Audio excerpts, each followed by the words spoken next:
they're not here right now. That sounds like a good plan. Yeah, I think we should probably go ahead and start. Yeah, we're Okay, definitely. well, Yeah. so for whoever is not from Pratt, this is our degree project award ceremony, distinguished presentations. Basically, we are going to be seeing 3 projects on this session from 3 different sections.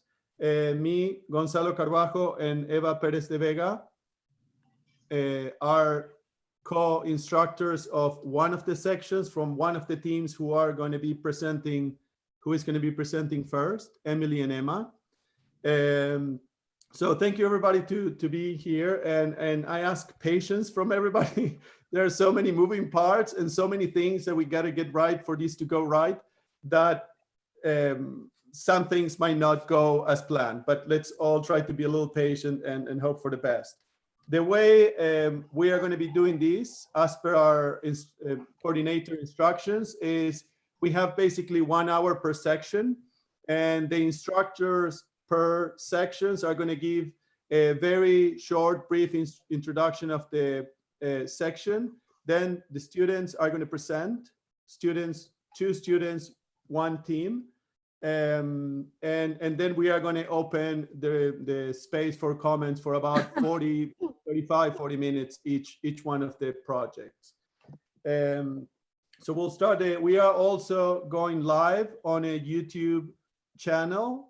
So if you didn't get the email, or if you want to share that to other students or your families, I hope already did, Emily and Emma and all the other students, Doga. So we could do that. We are now officially live. So since we don't know who is here and who is not, I will ask all the faculty and the guest crit maybe to quickly introduce themselves so I can actually keep track, and whoever is not here, I'll give a little liner for as an introduction.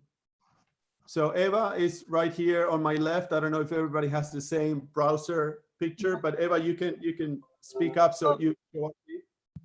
Yeah, just very quickly, because we don't want to eat space into the presentation time of our team. So Professor at Pratt, been teaching degree project for a few years now. And I want to get just right into it. So I'm going to let maybe our guests introduce themselves. Okay. And we could do that during their allotted time. We're joined by Lawrence BLOUGH. Lawrence, good morning. Do you want to just briefly introduce yourself in 2 seconds? Sorry, I'm late. Hi. Okay, we're just like talking about the structure of how this is going to work, but you know all about it. Yeah, my name is Lawrence BLOUGH. I'm the full-time faculty member at Pratt, and I am the head of the core design sequence here. And my office is GRAFTWORKS. Okay, perfect. We have Anna too, Anna CAJIAO. You're on mute, Anna. Sorry about that. Hi, I'm also a professor at Pratt. Have my own practice here in Brooklyn, and worked for many years overseas in Zaha Hadid's office. Okay. Fantastic. We have Tay Carpenter. Hi, I'm Tay Carpenter. I have an office in Brooklyn called Agency, and I teach at GSAB and at University of Toronto. Thanks for having me. Fantastic. Thank you for coming. Brandon Cook. Hi, I'm Brandon Cook. I'm from Situ, office here in Brooklyn. I also taught in other places around the world, and I've worked around the world. Fantastic, thank you. We have Lafina Eptaminitaki. Sorry for the butcher last name. No, it's fine. Hi, I'm Lafina. I'm working at MOS for the last almost 3 years. And before that, I've worked overseas in many places. In Greece and in Denmark. We have Jerome. Perfect, thank you. We have Jerome Hafford. Hi, everyone. I'm Jerome Hayford. I have a small practice in Harlem called Brandt Hayford, and I teach at Columbia and City College. Fantastic, thank you. Jimenez Lai.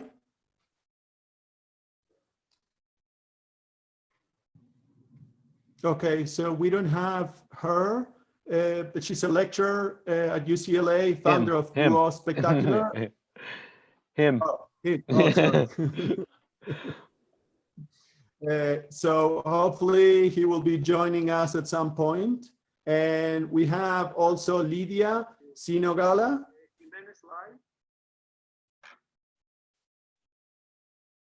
Okay, so she's not here, but she's also a lecturer at UCLA, founder of BLOUGH Spectacular. Him. So hopefully he will be joining us at some point. And we have also Lydia Sinogala. Can you hear me? Yeah, that's someone's live stream. I think, Gonzalo, let's Okay, just so maybe people who are here. Okay, let's just introduce people who are here. that's it. I think that was the last one. So I Yvonne, think having said this, Gonzalo, Yvonne Zhang is here. Hi, Yvonne.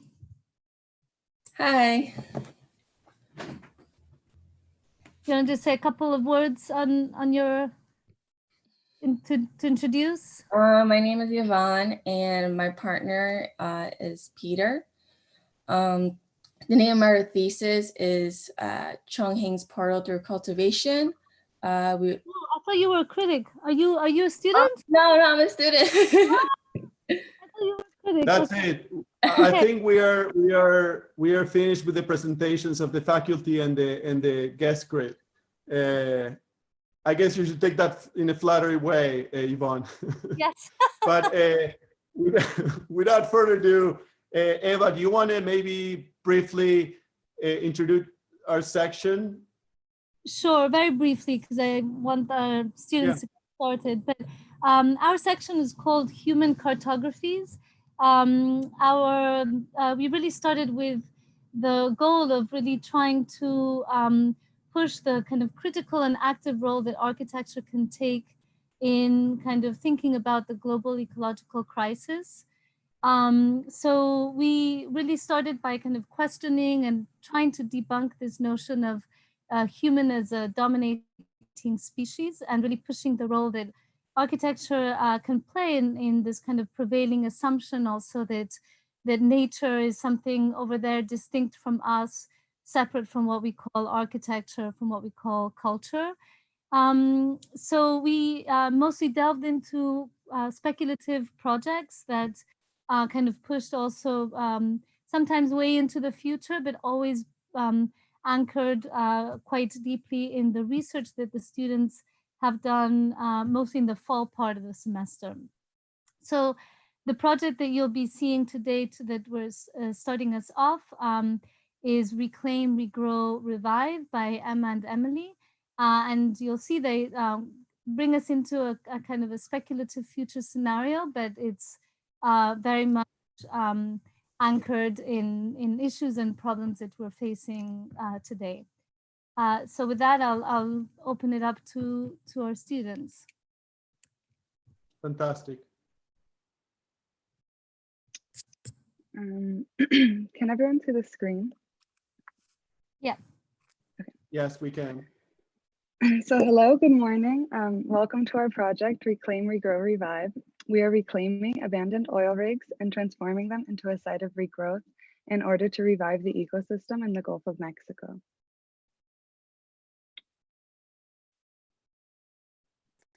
Our oceans cover 70% of our Earth's surface and absorb 40% of global CO2 emissions. If the oceans cannot function properly, there will be too much CO2 in the air, making it too toxic for species to survive. By acting as mediators between species who design for the regrowth of endangered ecosystems, we're helping nature to reclaim its agency. We're proposing transforming abandoned oil rig infrastructures and converted them into sustainable harvesters of energy and food production to rehabilitate the ecosystem in the Gulf of Mexico. Rather than control nature, architecture can enable ecosystem regrowth by providing a site for positive human intervention and a habitat for marine species. Anthropogenic climate change began with the Industrial Revolution and the development of new technologies, which led to the destruction of the environment. These developments result in unforeseen consequences such as oil spills, hypoxic dead zones, and mass coral bleaching events. Future projections include a growing American population, the change in food production, and the expectation that most reef systems will be dead by 2100. Our project is responding to two major site conditions in the Gulf of Mexico: the effect of rising ocean acidification, which kills corals, and the hypoxic dead zone, which refers to an area where the oxygen levels are so low that aquatic life either die or flee, turning the area into a biological desert. The hypoxic dead zone results from the release of freshwater agricultural runoff from farms along the Mississippi River watershed, suffocating marine life. Globally, we're expected to run out of oil reserves by 2050, leaving over 4,500 offshore oil rigs abandoned in the Gulf. Removing the rigs would damage the ecosystem more than leaving them in place, so we want to reclaim these abandoned platforms and convert them into sustainable harvesters of energy and food production. Existing rigs are shown in magenta, while natural and artificial coral reefs are in yellow and orange. The coastline is adjusted for the water level rising 10 feet, which would dramatically affect coastal communities and their livelihood. In the Gulf, the amount of CO2 absorbed into the atmosphere is directly correlated to the presence of oil rigs. Purple notates the highest concentration of CO2, while white shows the lowest. The tallest building in the world reaches 2,717 feet high. The jackup rig, in red, has a water depth of 500 feet and a drilling depth of up to 30,000 feet, and is the most common rig type in the Gulf. These oil rigs are at a scale comparable to that of skyscrapers in a city, but they can do even more. The existing drilling infrastructure is used to harvest geothermal energy.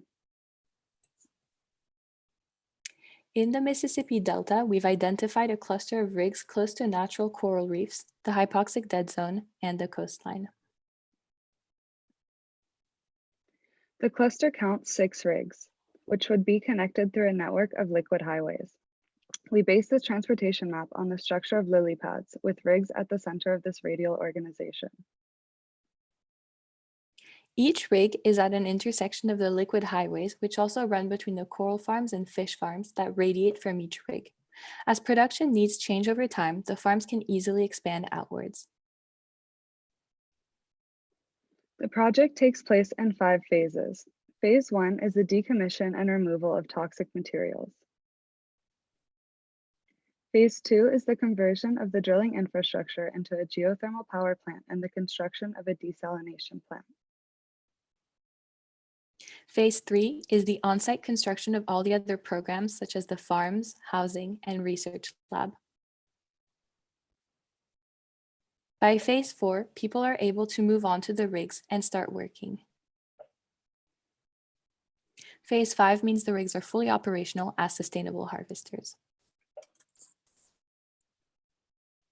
We are rethinking ourselves as mediators who use knowledge and technology to put in place new, greener ways of interacting with our environment and reestablishing a balance between humans and the rest of the natural world. Farmers and fishermen who've lost their jobs can relocate to rigs on a rotation-based system, and they would be joined by students and researchers monitoring the marine ecosystem. These rigs are designed to accommodate new programs. Moving from top to bottom, you see hydroponic farms and leisure surfaces, housing for the people working on the rigs, a distribution center, a desalination and geothermal power plant, and an underwater lab. This study explores how form and material can blur the visual identity of the oil rig superstructure, emphasizing its new purpose. The soft surfaces act as a connector across programs, breaking away from the rigidity of the rig structure and functions. The soft surfaces are deployed from their storage spots inside of the existing rig infrastructure, depending on the weather conditions. The hydroponic farms are alternately stacked in a triangular form with housing clusters around the farms. These clusters are connected to leisure through the soft surfaces. The water programs, coral farms, fish farms, and transportation lily pads run from the underwater lab and are attached through a root system that anchors to the rig's legs. This section dives deeper into the project's tectonics, looking at how the different programs relate to each other within the project. The soft fabric serves a performative function to be deployed in nice weather for leisure purposes. The drilling infrastructure is reused for the production of geothermal energy and the injection of CO2 into the seafloor. The rest of our energy is collected through the use of photovoltaic panels, which encase our hydroponic farms. At the base of the platform is our desalination plant. This provides water mainly for our hydroponic farms, but also supports our underwater lab, housing, and leisure programs. Above these two plants is the distribution center, where the produce is stored and ready to be packed up and transported back to the mainland. The rigs rely on an efficient transportation network connecting the rigs to each other and to the mainland. Housing is provided for the people working on the farms, labs, and all the other programs. Some outdoor spaces were designed as part of the housing cluster so workers can enjoy some fresh air. If we repurpose all 4,500 rigs in the Gulf of Mexico, we can replace 1/3 of US vegetable and fruit production. Vertical hydroponic farms are up to 350 times more efficient than dirt farming and use 95% less water. This diagram compares the land use of traditional farming in blue to hydroponic farming in magenta, at the scale of a single person and at the scale of the entire country. The plants grow vertically in the farm boxes and are divided into 5 rows. Plants are stacked vertically to provide better airflow and rely on a water nutrient solution rather than soil to grow. They are exposed to a curtain of LED lights, which are controlled by a timer.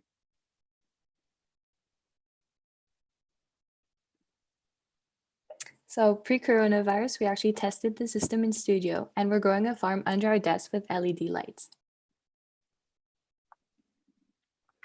Between the platforms, aquaculture and coral farms populate the water.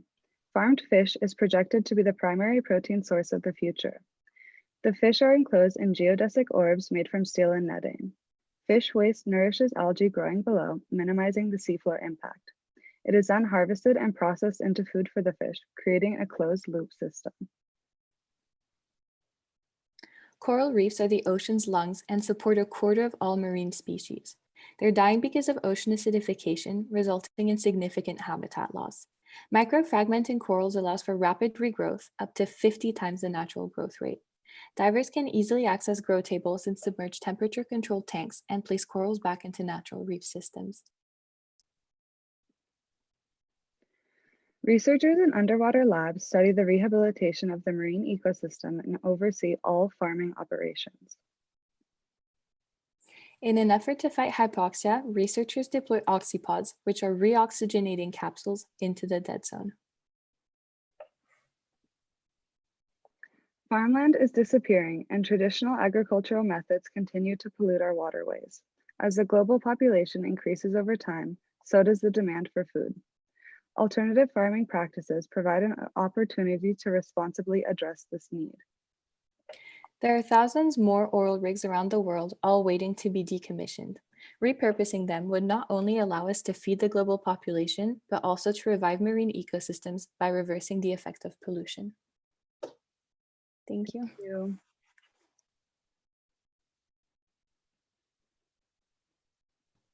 Thank you, Emily and Emma. So now we open it up for the crits.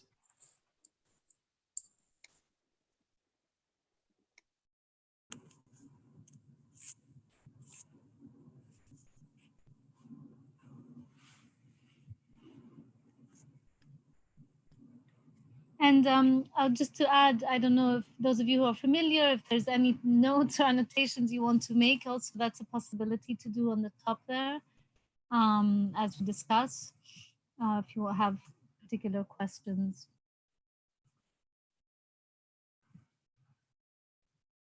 I have a question, and it may have come up in some of the analysis because I'm sure there's evidence that you guys looked at the culture as well as the physiology and infrastructure of these oil rigs. I'm curious if you guys did examine or what takeaways you had from the sort of daily life of the oil rigs now. Like, what is the culture on those sites? I think currently, like, we looked at how the Gulf Coast like communities like source their work, and a lot of it is offshore work that's on like a rotation-based system, or a lot of it is farming, and we like kind of use that to influence how we were going to develop the project. So I did hear some of that language in the presentation. Did you say who is the farming component serving on this? Is it serving the housing that's on the rigs? So like with this system, we're projecting to be able to produce nearly 1/3 of US vegetable and fruit production. So it's serving more than just the people that are living there, but it's also providing an opportunity instead of using traditional farming methods on land that are like very, very polluting. Instead, we'll like produce this food offshore and have the workers still work in a similar environment, like going in and out on a rotation system. And what about the transport out to the rig of that food and the personnel? Did you look into that? Right now, it's mostly helicopters, which take people in and out, and we weren't like super interested in continuing with that. So we were looking at like this kind of transportation network of lily pads that would maybe like connect with boats, and that's what would go in and out to the mainland. Yeah, I think that I mean I think it's a really amazing kind of holistic project in that way, and so I would say, like, almost reiterating how it is this entire almost new ecosystem that you're proposing, which starts to just have almost no end and no beginning, because all of these issues of energy and agriculture and infrastructure are so intertwined that it becomes difficult to sort of extract them. I think in some ways, I guess I would be interested in maybe even a little bit more of a narrative of then what it's like to really live out there and what that cycle is. I think this drawing actually that you have up now begins to get at that. But I think, there's issues of just culture and sort of everyday life that come up that are at stake. And I think sometimes our representation can be very, sort of science fiction-y seeming or alienating to maybe like a non-architect viewer. And so if you were to kind of take this forward and imagine deploying these images to a non-architect population, I'd be curious what sorts of drawings you might keep or change or tweak or produce that really start to describe this new lifestyle. That's not to say that it has to look like life as we have it now. But I'm intrigued by the human scale that you've sort of gotten to in this drawing. And I think that I love the idea, the initial premise of the oil rigs as becoming the restorative infrastructure. I hadn't really thought of that, even though it seems obvious now after you presented it. So I think the premise is really strong. And if I can piggyback on Jerome's comment in terms of the community, I have to agree as well, because I was looking at this and I appreciate the project and the concept that you're bringing forward, but it is about, the community is central to this to be a success.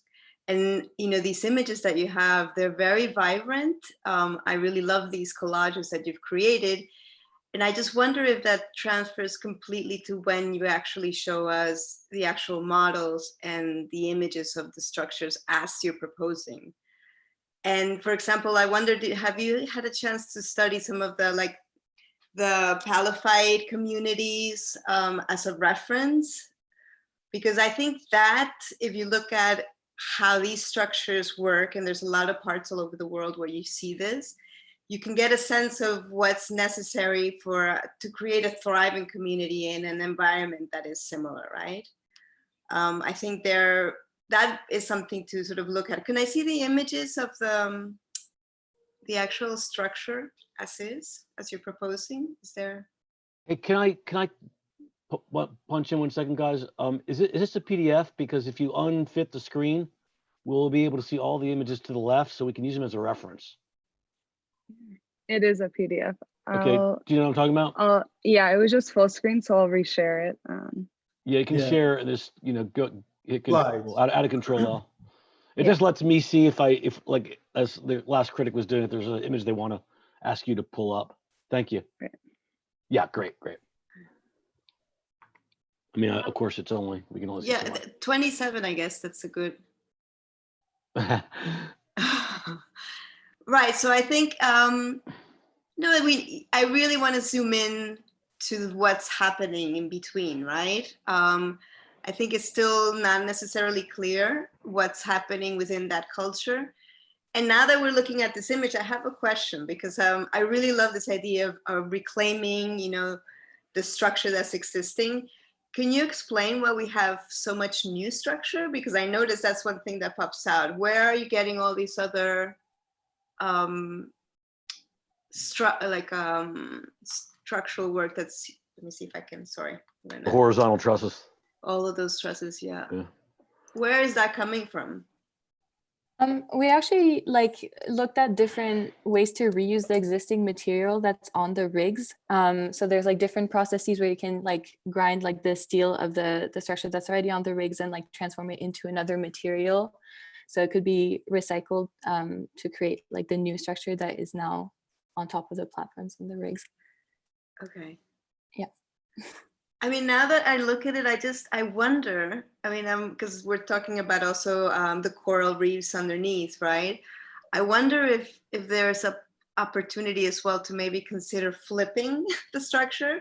It feels like maybe that the organization of how the structures are going about feels like it could be something quite interesting for the coral reefs themselves to kind of build upon. You're kind of creating this little landscape below that maybe reacts better to that environment. And then you have the opposite effect above, if that makes sense, right? It's a little bit more more rational approach above. So it's almost like you flip the whole of the, it's just, I'm trying to understand how that would be, because it seems there's a lot happening above, but there's still no, with the exception of the pods and such below underground, I wonder if there is an opportunity to actually engage what's happening underwater as well for the coral reefs.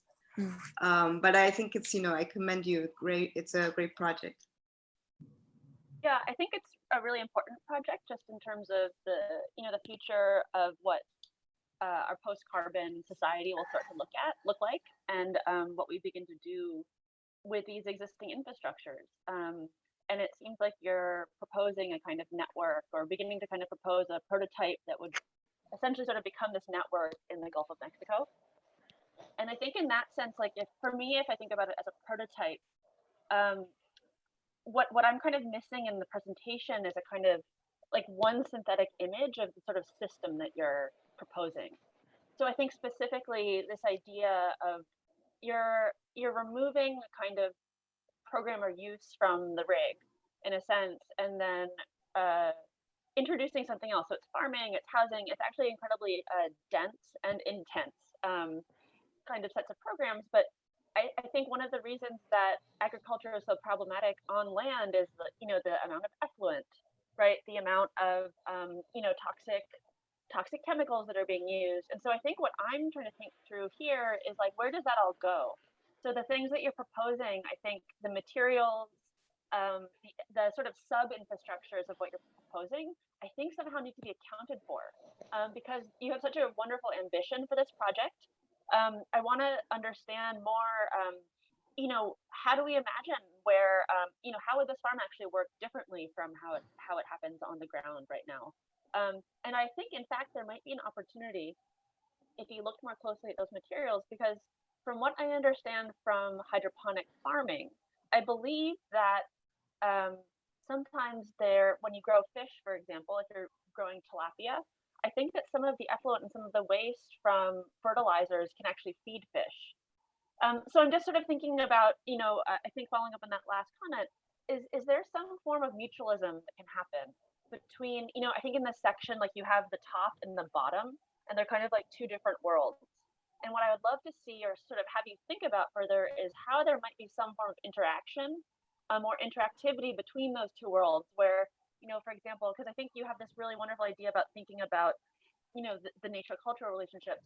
Like, can the sort of human, the things that are for the human somehow support or actually nurture what's happening for the reefs even further, for the fish that are living underneath there, so that there's more, that there's more of a sort of life underneath this place that, and maybe that's actually serving the humans. I mean, I think sort of thinking about those two relationships as having more of a dialogue together. And I think if you look at the sort of systems that you are suggesting, almost like in a larger like axonometric diagram of the energies, of the materials, of the chemicals that are required for the farms, I think you might actually start to see some interesting questions of like byproducts and like kind of unintended uses that you could maybe start to kind of manipulate in the project.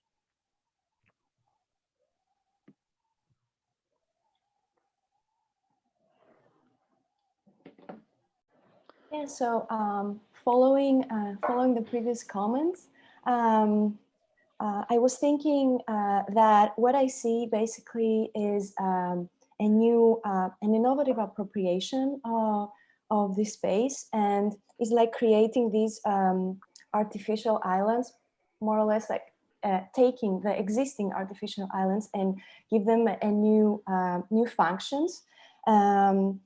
Creating a new symbiosis. And I was thinking too about the transportation to the world, to the land, but also I was thinking to the movement going up and down, because I saw in one drawing that you have a very big stair. So I was wondering, how does that movement happening? Because we're talking a lot about verticality.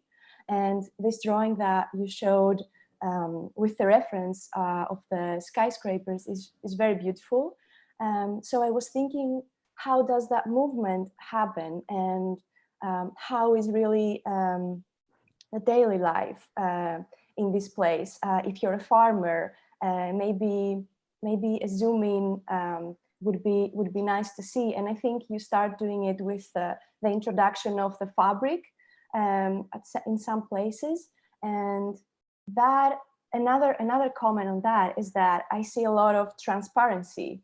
So if we talk about these, let's say, islands, the island is kind of defined from its trench. So here we see a lot of opacity. So it's like a transparent volumes in the sea, and you enhance that with a kind of transparent fabric. So I'm trying to understand how it would be to have some more privacy in this space, and how would housing would be, or how would some labs would be that they need more enclosure. So I think it's a very beautiful idea. I agree, it sounds obvious, like Jerome said, but I'm trying to focus a little bit in it and understand how living there would be. And I have a little bit of a difficulty in doing that from the drawings I see right now.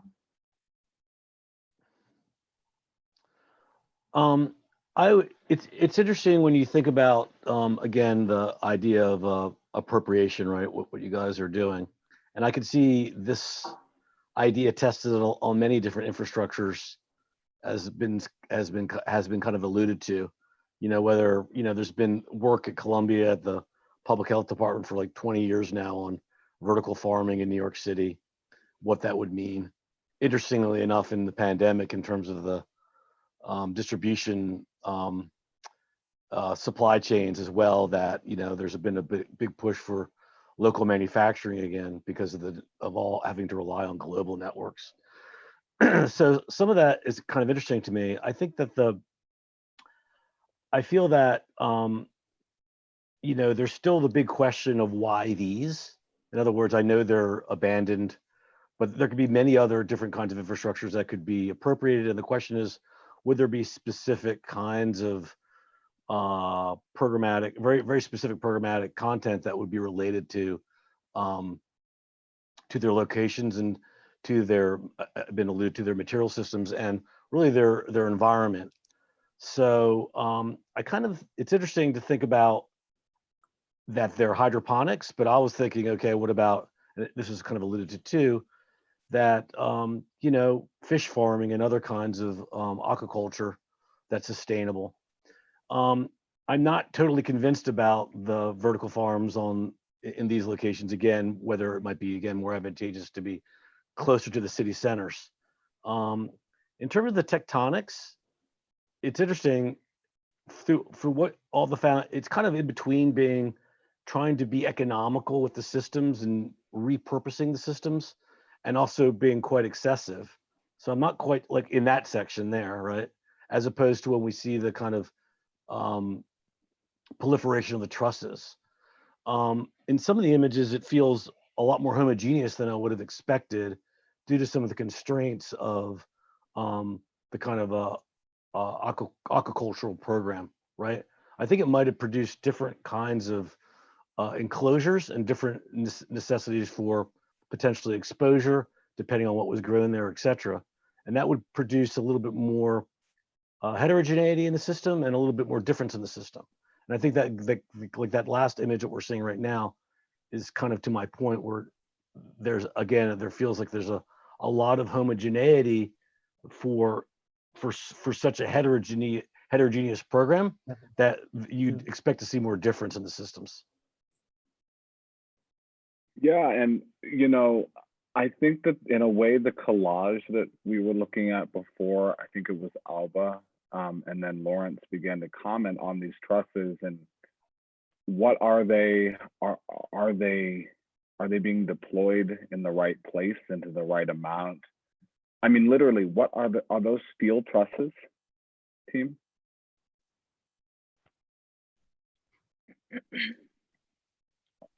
It's a question. Are they steel? Yeah, sorry, yes, they are. So I mean, I think that becomes like the red herring here, because if you go down to the collage that we were looking at for a while before, I do think that that's probably one of the more powerful images, because I mean, latent here is kind of coral, right? And other sort of like oceanic organisms and how they form sort of extremely efficient and kind of in a way very excessive, but in a way very efficient, paradoxically efficient structures. And so it's almost like back to Lafina's question of zooming in, you know, and Alba's, I could see coming out of this like a complete discourse and focus on just the truss and what that means in this context and what's at stake there. Like how, you know, is there some sort of like biomechanical process by which we could begin to establish a structural network that would do this sort of work that is somehow, you know, related to literally the organic processes happening at different scales below. Because I think this image is kind of where the project either succeeds or fails, where we begin to kind of mimic at a different scale these processes happening, you know, at the scale of coral, maybe at the scale of like driftwood assemblies and oceanic life, you know. So I think those questions about how those trusses are being deployed becomes the architectural type that I think has to be interrogated at a little bit more, with more rigor here. And there's the opportunities there.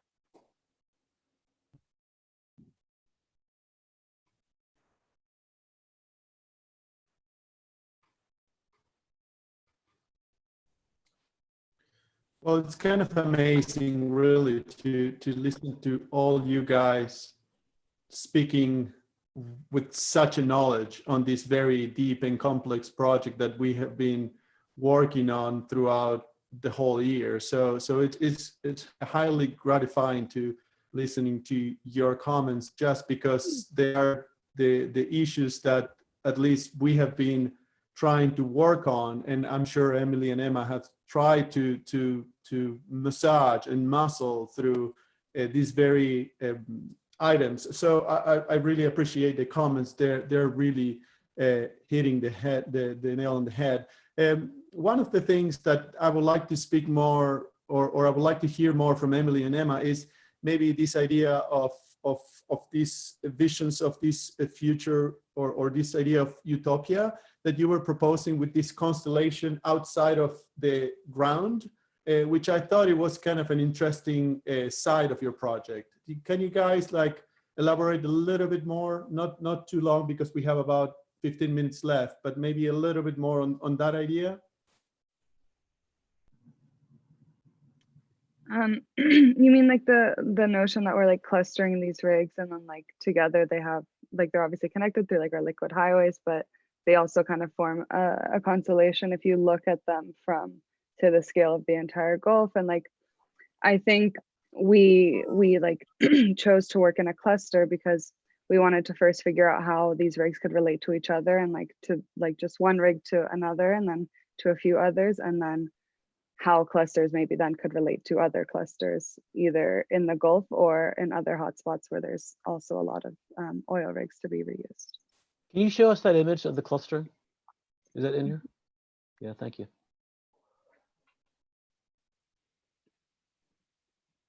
So it's first highlighted here with a circle at the delta, and then this is the cluster map.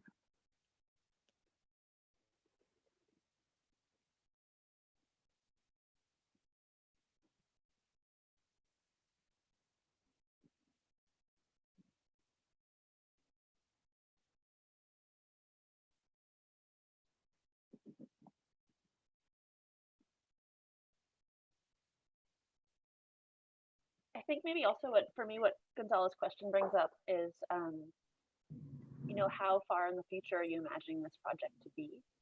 You know, could this start tomorrow?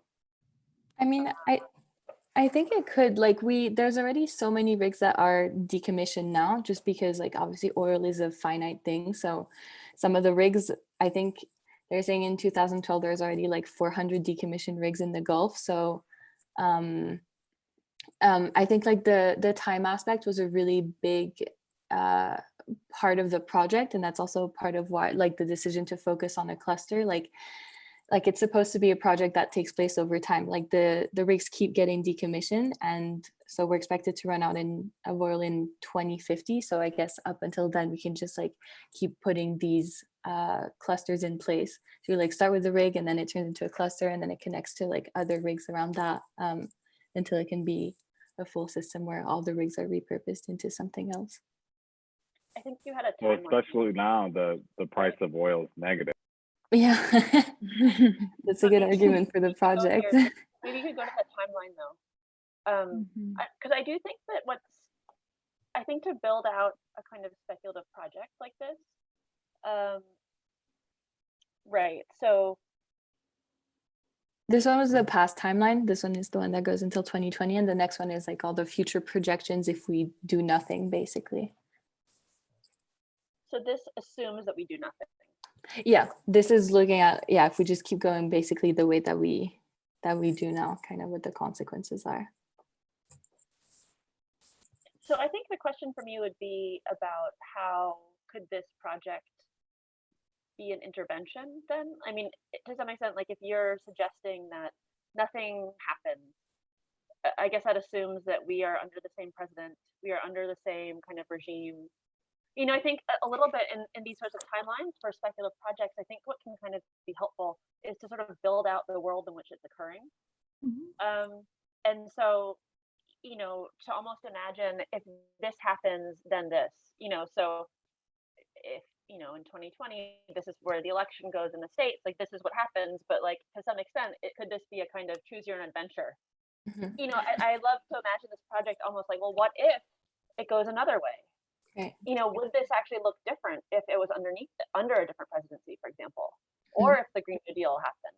You know, so to some extent, is this project like complicit within a sort of regime, or is it kind of doing something else within some other, you know, can this be a is it a utopic project in terms of where we want to see, you know, our culture going, or does it sort of fall in line with what is happening now?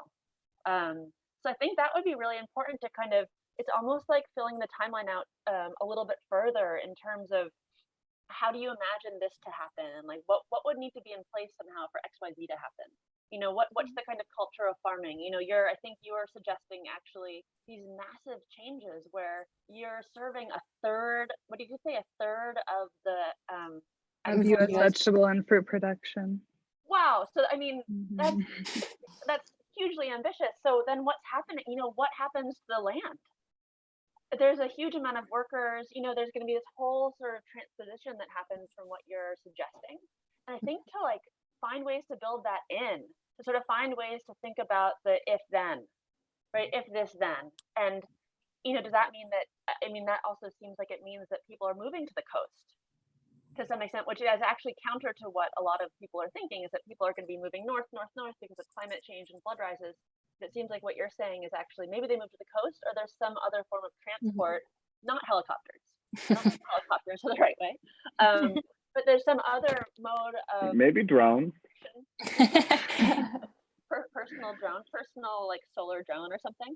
But I think having, I think sort of building out some of that narrative or some of the world that you're assuming in here, I think would give this a different kind of texture, or it would give it a kind of stronger texture, right? And I think also to sort of think through, is it, you know, I actually don't know if it's utopian or not.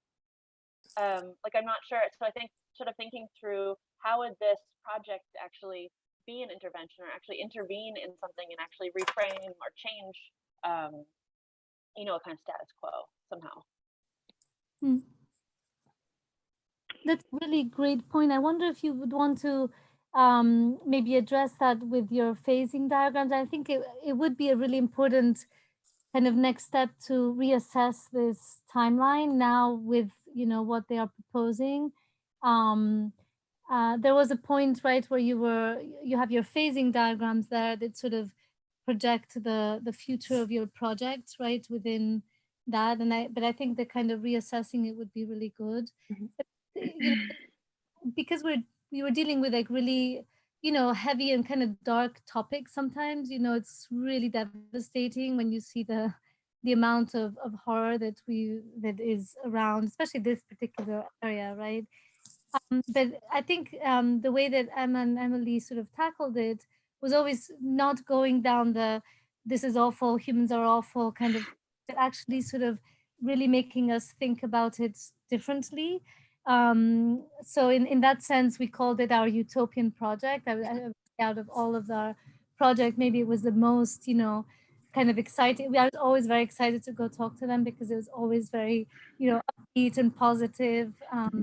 But you know, but tackling things that are very what you mentioned, I think is really, really key. So I don't know, Emily and Emma, do you want to maybe address that, the phasing, this last comment of how you envision it actually taking place? Yeah, I think like an important thing to note is that we like first started looking at the marine ecosystem and like aquatic species, and we found that corals were choosing this as a site first, and that was like our main like the first initial reason why we wanted to reuse this particular infrastructure was because of its like already it was so embedded in the marine ecosystem, and like it was already like a part of the massive amounts of pollution in this ecosystem. So like that's kind of why we chose them at first. And then in terms of like moving the project forward, I think, yeah, like we are saying that we want to say start the project from now or like a time soon to now where we have these oil rigs, and then they would like continually change or grow to like address the changing needs of the population. And like we're kind of thinking them as these like sustainable harvesters that are like almost like living beings that are just like changing to address what's the new need. Yeah, and I think this also kind of addresses, there's a previous question about like why the rigs, like why would you choose to put the farms on the rigs themselves? And I think like that was why like originally we paid attention to the rigs, as she said, like because of the corals, but also this idea of expansion. Like it's not the same dynamic as on land. Like if you just take over a building in a city and you say this is a farm now, like that's it, you know, you just have like that finite amount of land. But here, like the rig does so much more, and because it's like obviously surrounded by water, there's like much more opportunity for expansion into the water. Like for example, if fish needs increase, or like you can keep growing coral. So like that was also a really I think big part of the project as well. Okay, I think we are getting to time. So if somebody has any last comment, maybe we can go to those, and if not, we will have to wrap it up to hand it over. I have just a quick short comment. Hi, Emily and Emma. I think what's interesting about your project is you're, you know, architecturally speaking, you're on the water. And from what I understand, I'm not an expert on aquaculture or rigs or any of this stuff, but I understand that the rigs are actually floating because the bottom is so far away that they're actually buoyant, kind of like a ship, but they're tied down with cables, right? Mm-hmm. But that means that when you start adding things to them and you start cantilevering, you can start to tilt them. Like if you add a lot of weight on one side, it's going to start to kind of list like a ship that's loaded on one side. And I think that could also have been an opportunity to kind of set up like relationships between sides or different uses or different programs, so that if there's more things growing on one side, it gets heavier and it starts to lilt, and then you have to kind of offset it with some other on another side to start to introduce like a level of cooperation that would have to happen within your project between, let's say, different sides or different constituents within the project. So I think that's something that's fundamentally different in your project than if you were to build on land. That could have been an opportunity to sort of exploit and set up this idea of balance that actually I think your project is also addressing in terms of sort of balancing resources and the climate, et cetera, et cetera. So you could actually physically do it with your architecture as well.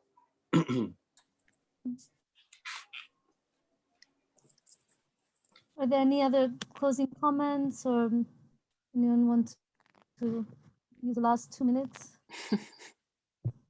I mean, I just want to, I appreciate that last comment, and I think that it, and also Tay's comments and the students' answers, I feel are really insightful, because it starts to get at the fact that we're dealing with also like a cultural framework of domination of the land, of extraction, a sort of civic pride in the oil industry that is just inherent to the population that I'm sure you guys have researched. So it gets into like, it's not so much necessarily like what the Trojan horse is here, like how would you sell the population on this or kind of market this idea, but it does get into, you know, very deep-seated cultural ideas about what it means to own land, what it means to extract from the land, to make a living, why mostly young men leave their families for months to live on these things.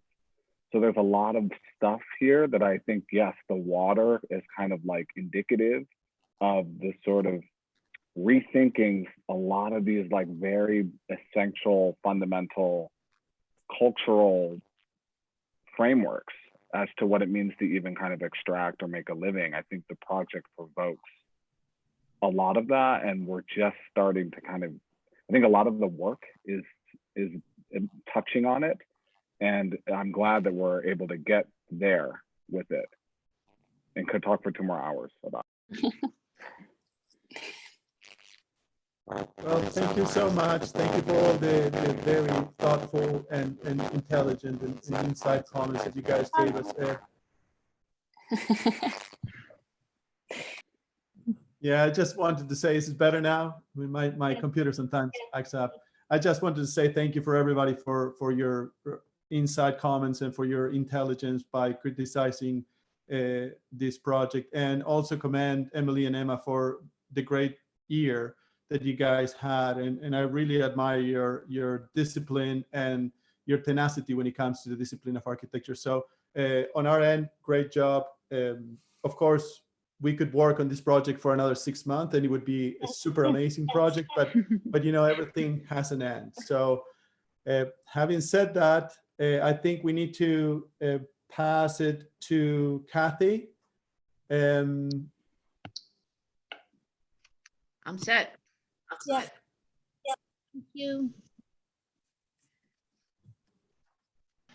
All right, our studio brief, the theme is vertical urban utopias.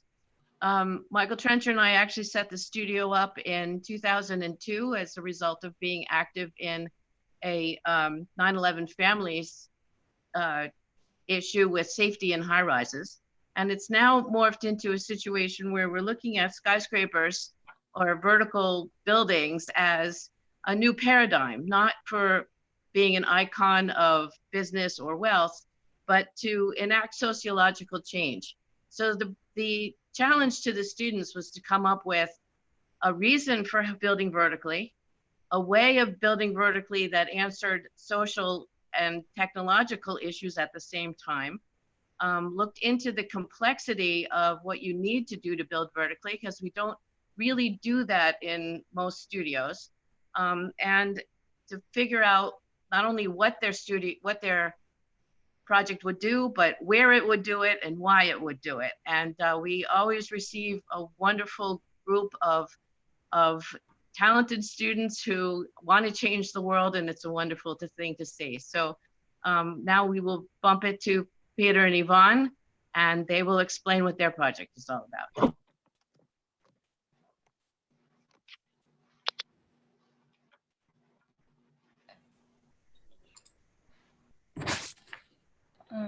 Hi, my name is Yvonne. My name is Peter. The name of our thesis is Cultivating Infrastructure from Farm to Tower, and it is located in Chongqing, China. In other words, it is Chongqing's portal through cultivation. Before we dive right into the architectural design, we want to start off with how we got to this idea. Efficient land and agricultural sector has been facing an enormous environmental challenges due to urban and infrastructure development. And because of this growing sector, it is limiting the act of conserving nature. The first row of images of the growing colors on the earth, it shows the increase of industrial development and urbanization, and in the result of rural areas and farmlands to decrease. From 1950 to current time, Earth has already lost a third of arable lands, and this growth is unavoidable. Cities are evolving and growing, and we are not addressing that cities shouldn't, but we want to focus on how to adapt to this rapid development. In the bottom row of images on the slide, specifically China has a higher density and rate of urbanization over the past 3 decades. From looking at the chart, China's industrial sector will continue to grow. Because of this growth, it has unfortunately resulted in widespread inefficient farm land use, affecting farmers' source of income, residents who live in those rural areas, and deeply hurting the traditional agricultural lifestyle because 19.4% of its farmland is contaminated and is only going to grow. And due to this rising environmental social conflict, we looked into the types of vertical farming that addresses to these conditions, which is to invite traditional agricultural system and a placement for families who lost their home in the old town of Chongqing. These are 3 basic types of vertical farming methods. They are hydroponics, aquaponics, and aeroponics. All 3 methods do not need any specific type of soil, but only water pump or filtration, natural or artificial lighting, and a source of nutrient supplement. The image on the right is a diagram of a run-on waste system. The spiraling vertical system enables a water pressure. I think you guys might need to switch. I'm just seeing your title page. Unless Yeah, same. Oh.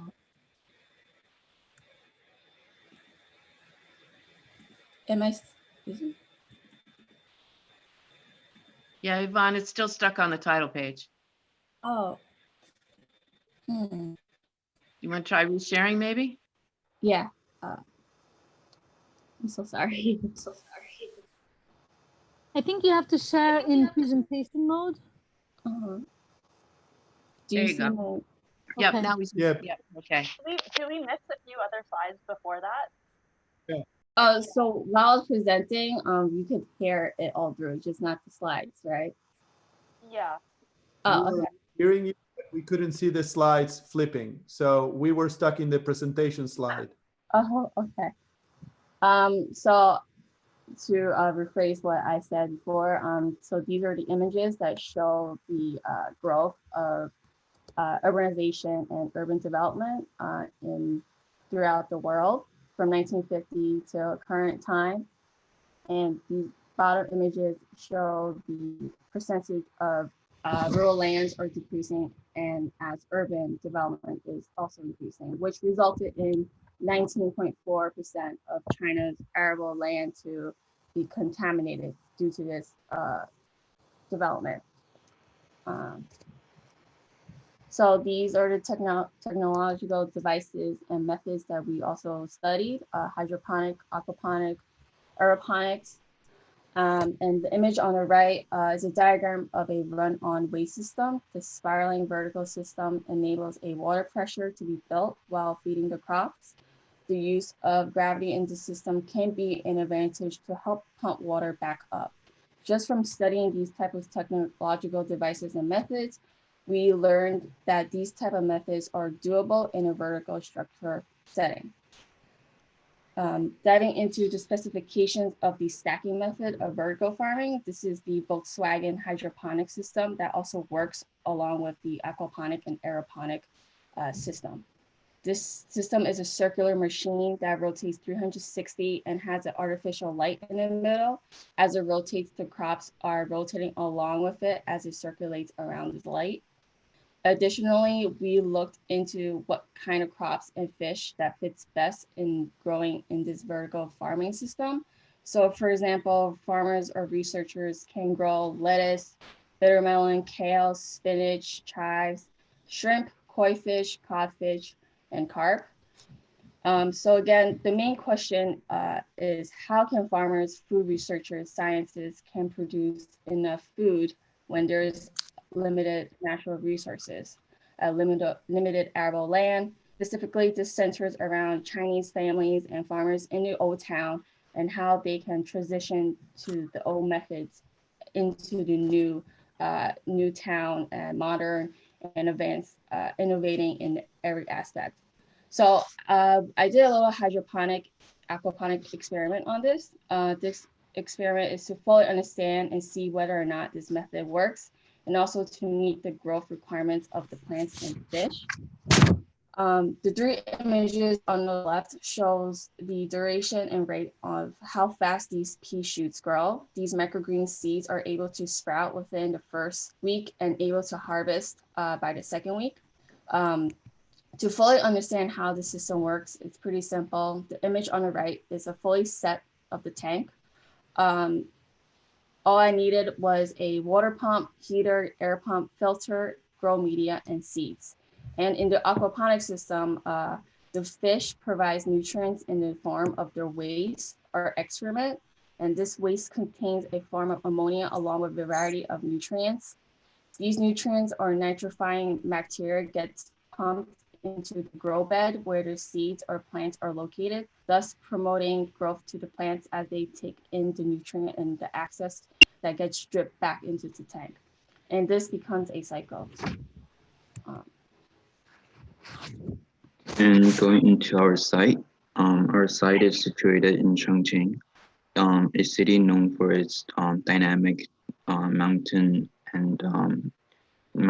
and topography, with intensive infrastructure. The city is at the confluence of two major rivers, the Jialing River and the Yangtze River. The urbanization of the city was facilitated by top-down infrastructural planning, and it caused great social issues. For example, the Three Gorges Dam, the construction of it caused very large stable in social, and many lost their homes and forced to leave the city, like leave their hometown to get into the actual city. Our project is proposing to reactivate one of the oldest train station in the city, and it was outcompeted by the other new stations, and it is surrounded by intensive traffic, including highways, bridges, ferries, and train.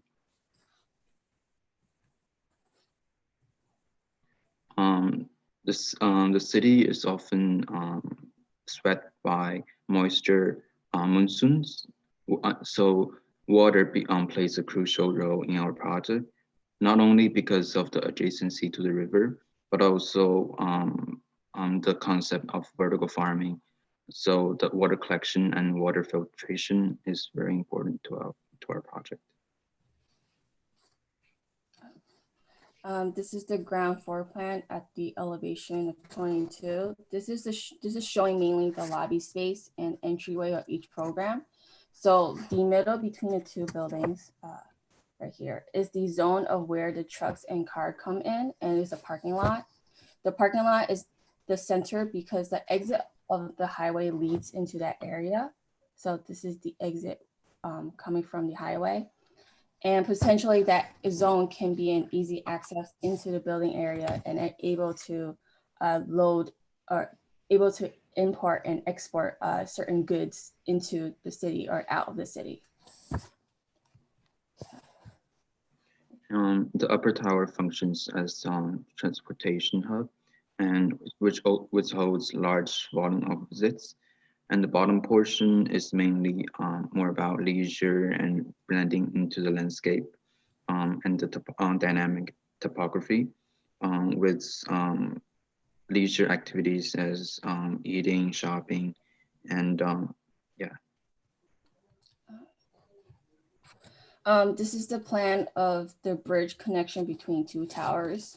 The bridge is important to our design. Although we address heavily on the vertical farming system, we do want to show a relation to the site. The tower is located by the highway, and metaphorically, it is somewhat a portal, an invitation, a doorway into the new town. And we want to heavily show the connection and path from one side to the other, and how the farmers from the old town can migrate into the new town and adapt to this change. And so the bridge works as a connection between infrastructure and vertical farming. And the bridge contains programs such as galleries and educational facilities that kind of engages the two major anchor of our building. On the right is the program elevator diagram. Each program is color coded. The green is mostly offices, research labs, and where the farming happens. The bottom blue is commercial and retail space, and the bridge is a communal sky lobby space. The purple is hotel, the yellow is residential, the orange is the underground transit hub, and the red on the other side is the lobby space that somehow can link into the underground transit hub. And getting into the plans, so our organization is mainly, so the core is in the middle, and because our vertical farming facilities doesn't require lighting, it doesn't require natural light, and is facilitated through artificial lighting. So we organized vertical farming in the middle, and providing offices and markets with sufficient of lighting on the boundary. This is the office plus leisure and the residential. And because of this organization, we can provide the periphery, like the markets and offices, with double high space, which we can show, will show later. And this is a plan showing the farming with the water collection facilities. This is the section. So the left side is the new town, and across the ocean to the right is the old town. So the shorter skyscraper is actually sitting on top of the transit hub. And the last stop on that rail is actually where the skyscraper is located. On the other side, the highway goes from both ways, but with one of the exits that enters into the middle of two towers, it brings a whole idea of adjusting and transitioning the old town to the new town. And these spaces that it's gray, it's where the atrium and double height space meets and intersect.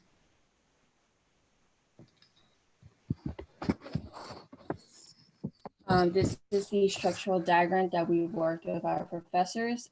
We focus on the main building core in the center that acts as a vertical circulation, 5 mega columns that wrap around the sides as the building slowly twists, and a diagram structure that sits between each mega column, acting as a tension-based structure.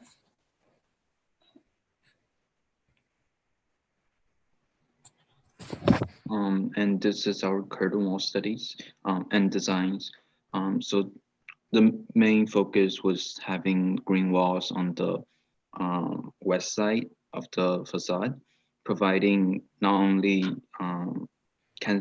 provides cancellation of noise because of the highway, and also acts as a mediator between the space inside and outside.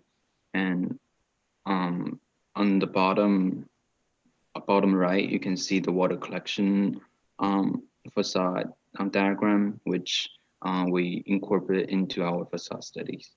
And on the right is our detail section, showing like how the atrium and the single floor, single height floors work. This is the render from the highway looking at the buildings. And another render image.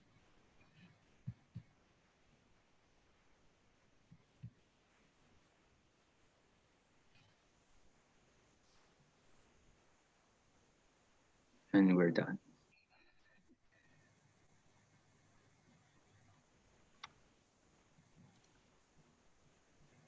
So if I may, you know, I want to commend you both. There's a lot of research that went into this. All the case studies that you've looked into, all the data that you collected, it's really commendable. A lot of work went into that.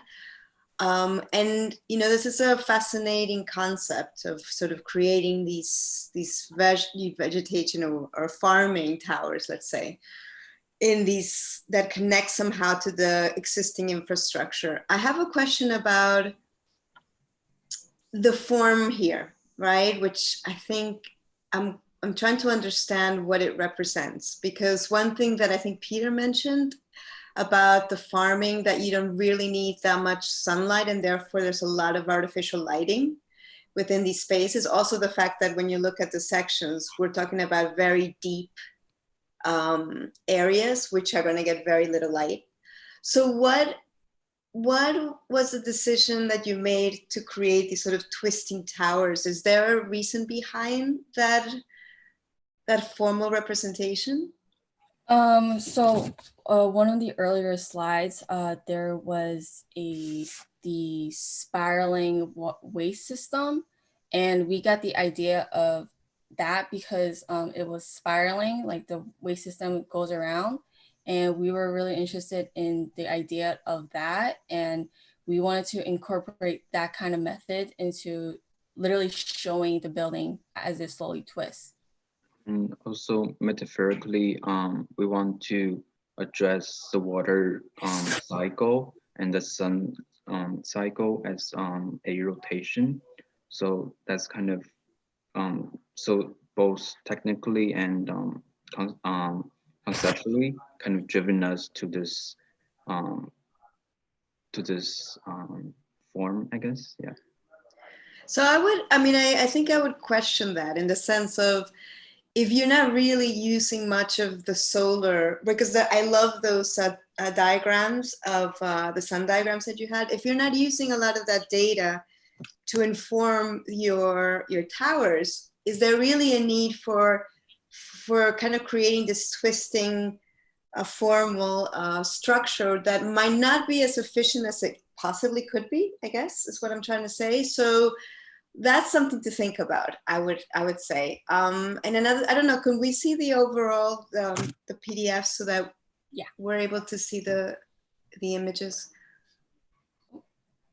In the meantime, I want to interrupt just to give welcome to Lydia Sino Gala. Thank you for joining us and welcome.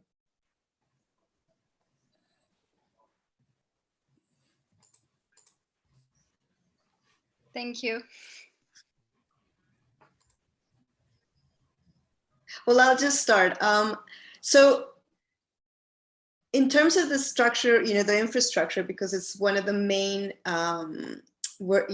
parts of the title and the project that you've created, I wonder if it would have been interesting, at least I would love to see the existing infrastructure of the city, and perhaps a map that shows us an intent for future development, meaning, okay, fine, I understand the importance of because this backs us. I was wondering if this was a node or not, but now understanding it better with the stations and such, whether you could have a system where you have other ports, important ports within the city, where you're showing us the potential for these towers to take shape, right?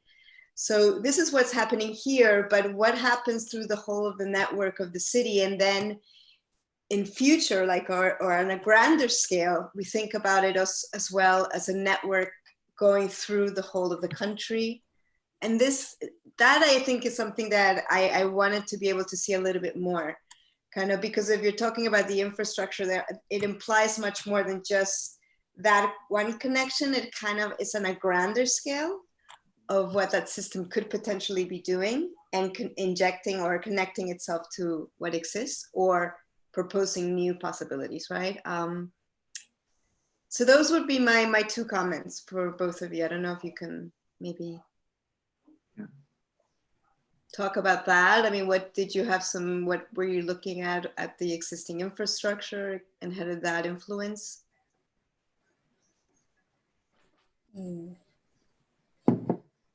I think we looked at the infrastructure as in bigger scale, like as a city as a whole, and working as Chongqing as an industrial city in the very central China. It's really a connection like from east to west and south to north. It's really in the central core of China. So I think infrastructure, and also the high-speed railway station is very important for a mountain city, in order for the city to prosper. Can I ask a dumb question? Because I think I missed it. What is the program of the tower? What's inside the towers? Mainly, it's offices, research labs, farming systems, because mainly we want to, because the old town farmers are losing their land, they're losing their jobs, and we want to promote or able to give a replacement for those families who are in need, who are losing their land, and able for them to migrate and adapt to this? You can go to the program diagram.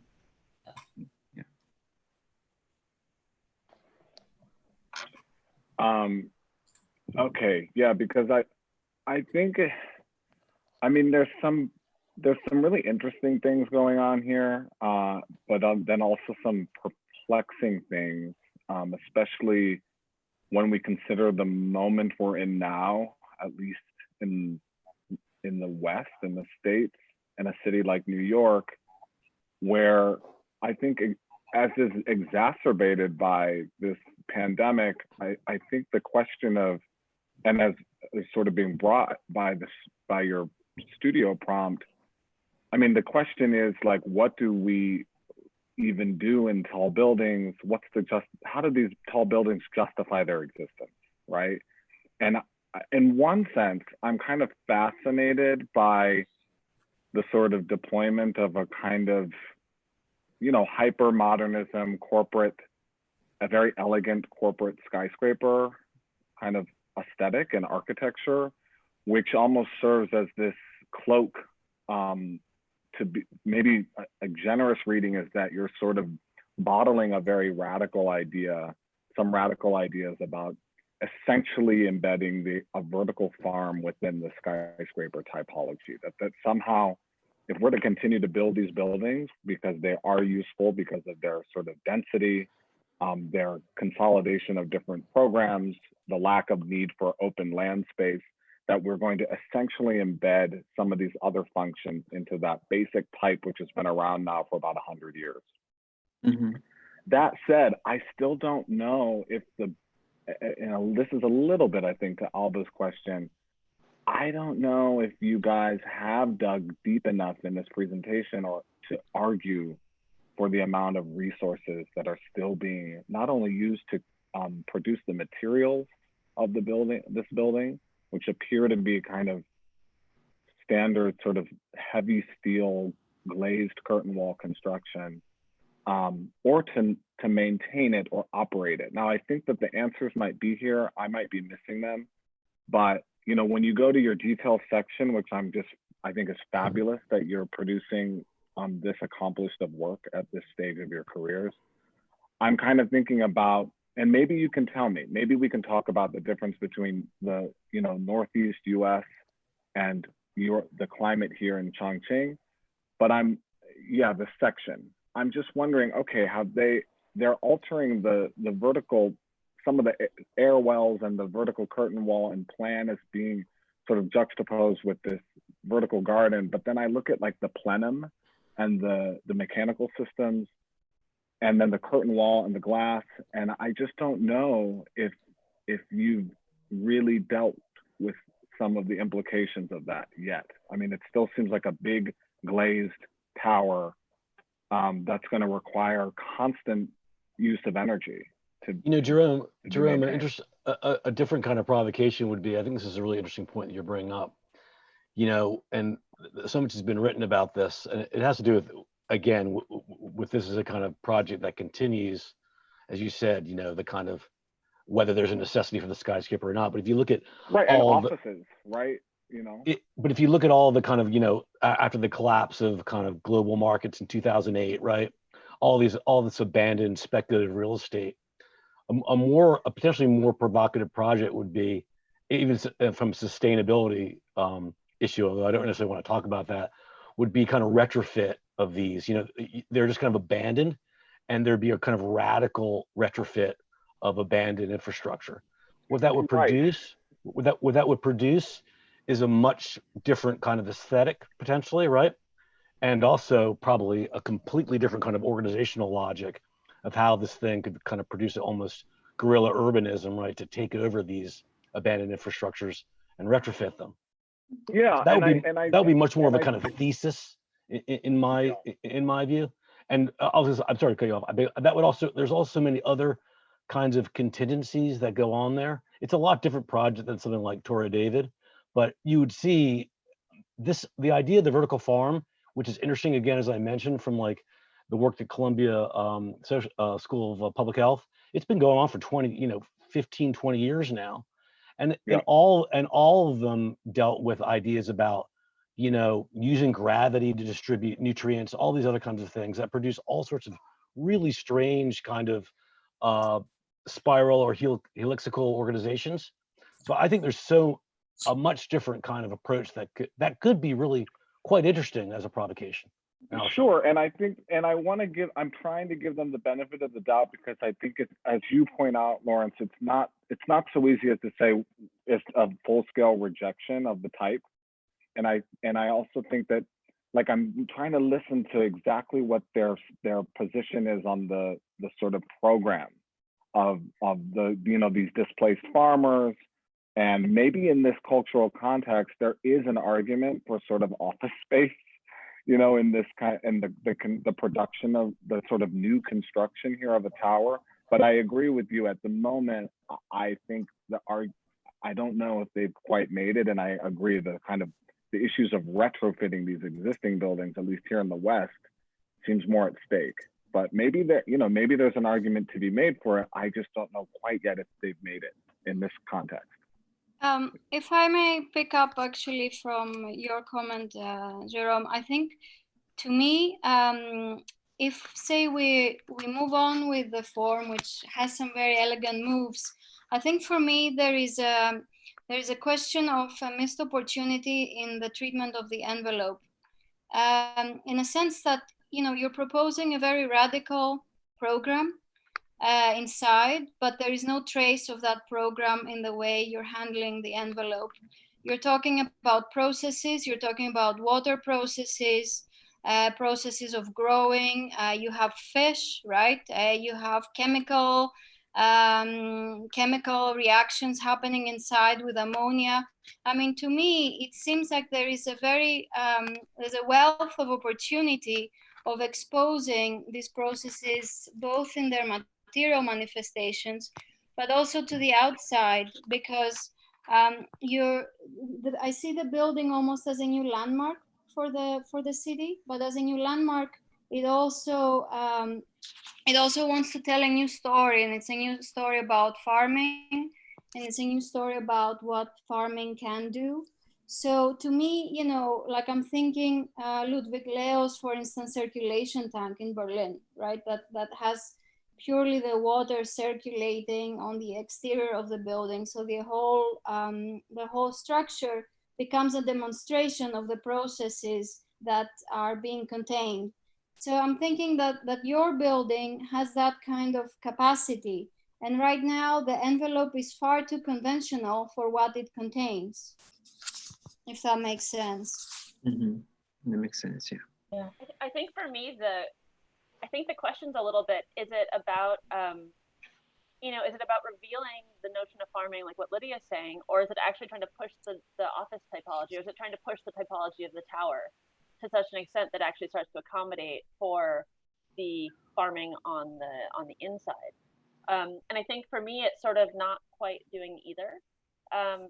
So just to say that it seems like by introducing this kind of radical mixture of programs, like you have the sort of radical mixed-use building where you have farming next to hotels, next to offices, et cetera, it doesn't seem like the organization and plan is actually taking that seriously enough. You know, I don't think that actually you've essentially, I think, stuck your core in the middle, right? It's a sort of bathroom elevator core, and then essentially it's a kind of single loaded corridor that then moves into the farming, and then it moves into the other programs, more or less. So it's a kind of layering, I think. And I guess it seems to me that there'd be a lot more pressure on the corridors to be something that would actually accommodate for multiple kinds of programs. You know, so I think the corridors would actually be really important for how you would imagine circulation to happen, but then also when the farmers meet the guests at the hotel, for example. I mean, I think there's some really interesting things that could possibly happen here, but I don't think that's explored. And then I think that this question that Jerome brings up about the office, I mean, you know, I think when you think about the office, you think about a deep plan, right? And that's why, you know, that was one of the reasons why the curtain wall was invented, is to actually bring more light deep into the space.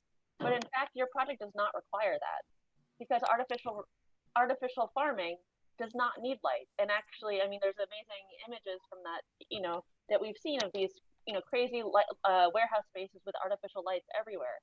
So you actually only require a really, really shallow amount of light in your project, from what I understand. And so I don't think that the ramifications of that are being played out in the facade. So you might not just have a curtain wall, as you know it. And I think it's a really, ambitious project. And I think I really appreciate the attention to the form making. But I feel like that. I think you should really take seriously that this is a tower. These are two towers that they're linked, and that they have this sort of very strange mixing that's happening, and that you don't have requirements that a typical office tower would have because of your program. And so I think that, to me, is what needs to get reflected. So whether it's reflecting the farm or not, I'm not sure. But I think that you would maybe want to rethink, how skin and facade is actually calibrated here.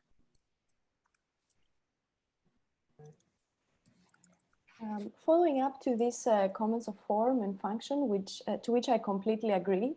The first time I saw your form, I took it as like, how you showed in the beginning the experiments from the plants that were very interesting. So I found it more as like, I tried to see it more abstractly as a way that like two plants that are growing up. So this in a way could have an answer for form. I don't know if that's the answer, but it could be some kind of relation there.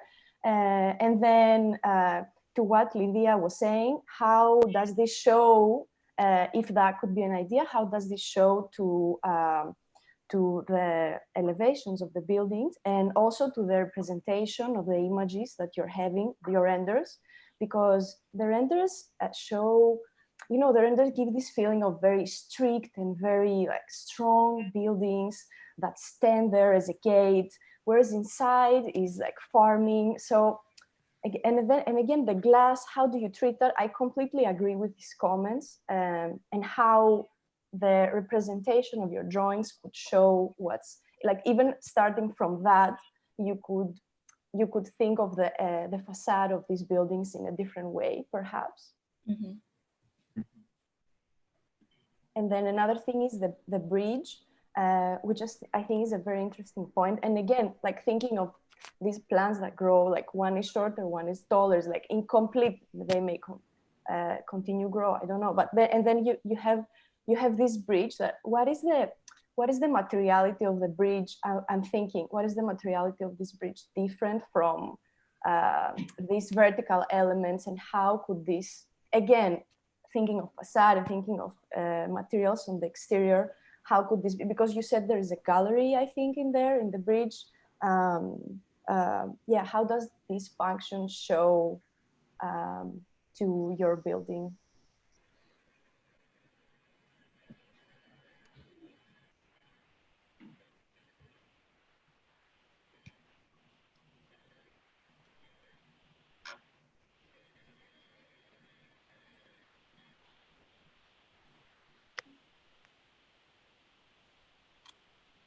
Peter, you want to talk about the bridge a bit more?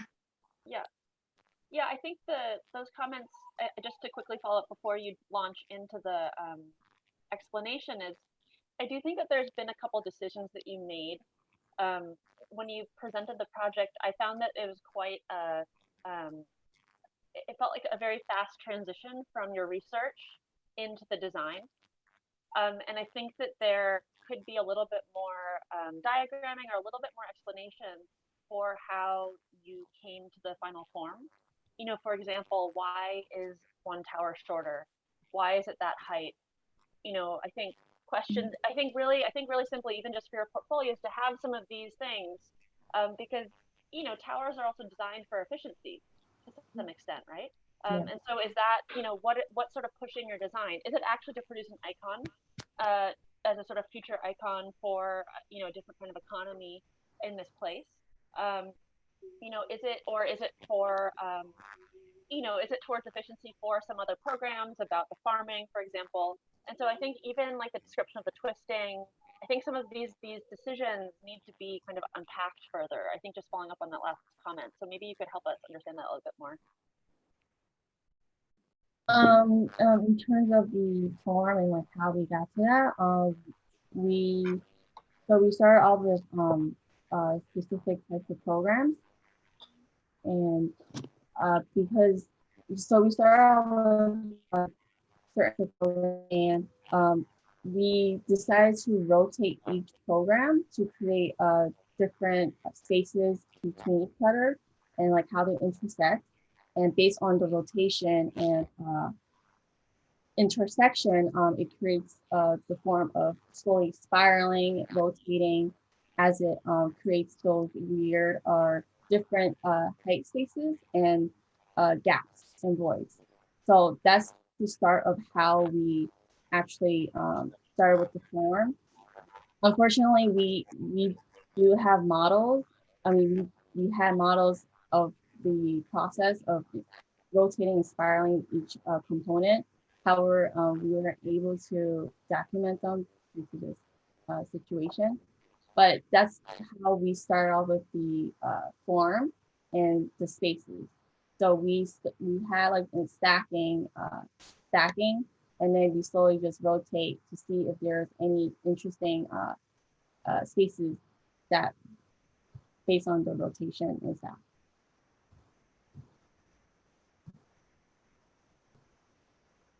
But that does sound subjective to me. I mean, when you describe it personally, if I hear that, you know, what looks interesting versus what's not interesting, I think it's a subjective decision. And so I think, you know, sort of, you know, having drawings and, you know, I think having some background material to really give it a sort of depth to understand why these decisions were made, I think would be helpful. Similarly with the kind of heights of the towers. Or also speaking about this twist and what you think is interesting in the spaces that they create. Interesting for who? For the offices or for the farm, or for the vertical farms, or maybe if you describe what situation is happening there. Like, is it in the meeting points? Is it, perhaps I didn't understand. You said it already, and I didn't understand.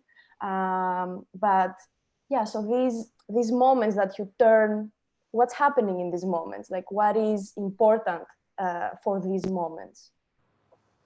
Specifically, as it turns, whatever gaps or voids that we see from the rotation, it creates, like, to us, those moments are atriums or any like double height space that is communal to people. So for example, like the residential area, like on this plan, the green is the atrium space, or it's open. And from the rotation moment that we sit on, like we studied, those spaces become like more like a communal space rather, so it's more like a private versus public area. And from that study, we really based on like just the simplicity of the programs, like just private and public, and where the gap is, where there's a moment of double height space or single height space, we change the form, or we decide to like develop that into a more public and communal space. So really, like, the inner space is more private, but we wanted to incorporate more of a public communal space, which is the outer realm of the layer.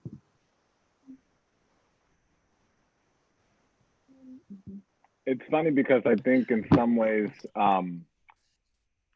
you could have pushed that further if that indeed is the interest. I mean, even looking at this plan, let me see if I can draw on this. You know, I do think like the kind of adherence to a sort of known type offers some interesting readings here. Like right now it's almost like a sort of stretched, a hydroponic John Portman tower, like these tall kind of hotel atriums that you would have seen in the mid 20th century that had like the fantasy of nature kind of crawling up through the atrium.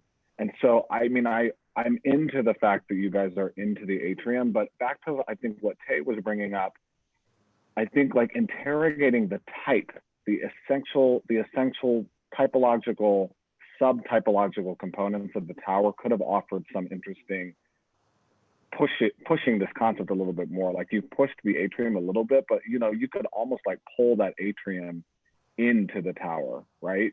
Potentially even more. And fragment some of these things. I think like the narrow floor plate comment was sort of provocative, and you know, you've like tapped into something and almost like hijacked this 20th century kind of type. And I think it would be, this reads as like an evolutionary in between. Like we're seeing this evolution happen. And, you know, I think I mean, for me, I wish you guys would have pushed that a little bit further, because there's opportunities that come up if you begin to just ask the next series of questions in both the plan and I think the section and the curtain wall section of the tower. I also think that your comment of the atrium fits into like a larger comment on the approach to nature that the building has. And I feel that right now there is the idea that, you know, you have the productive nature, right? The farming, that's almost like the singular kind of treatment. But I wonder if by having different attitudes to nature, let's say the tradition of the garden or the nature that is mitigating pollution, and I don't know what other in the air. But I would argue that there are many more opportunities of also working with how you use the concept of nature inside, outside, and around the building as well, whether it is in hydroponics or whether it is the landscape part of it, but just having different attitudes to what nature is, what it can do, what it doesn't do, and how we frame it.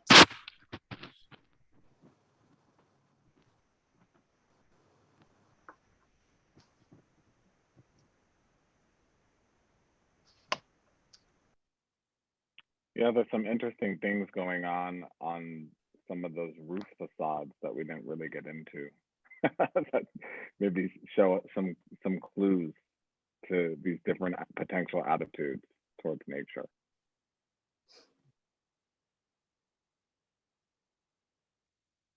Well, I'm happy to jump in here with what's going on. One of the problems that I actually have to say, all the thesis students, I absolutely admire what they were able to do, because getting thrown out of school on March 11th and having to complete this project was an incredible burden to them, and they all stepped up to the plate and did a fabulous job. Peter and Yvonne had a very interesting concept, what they started with back last semester. One of the other issues with having to do 15 minutes of presentation for any of them is that you're taking a whole year's worth of work and distilling it down to just a few things. So a lot of the things that the critics commented on actually were addressed, some of them last semester, and doesn't actually carry on here. The real shame for us is the lack of models, because one of the outstanding things we were able to produce in this studio historically has been the 32nd scale models, which are 3 and 4 feet tall. And I know all of the students were really bummed out when we got sent home because they weren't going to be able to build those models to show you guys. And as Yvonne stated, they all had models all the way through. A lot of them were exploring structure, exploring vertical transportation, exploring their design ideas, exploring the atria. And all of those were abandoned because when we were told to leave the school, the thought was we'd get back before the end, and that didn't happen. So they're trying to convey everything with just drawings in this case. But we both think, Michael and I and Paul and Shannon all think that these guys worked very, very hard. They looked through all of their issues.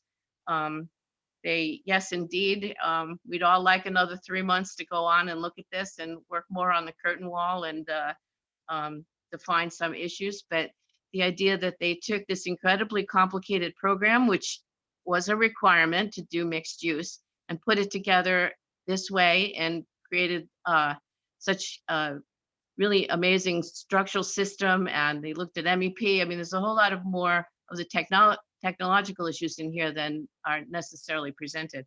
But we felt that they did a really outstanding job. We're very proud of them. That's great, Kathy. So if we have a few minutes to cling in here. If we have any more comments, maybe now is the time. And if not, we will continue with Tulay and Ostap.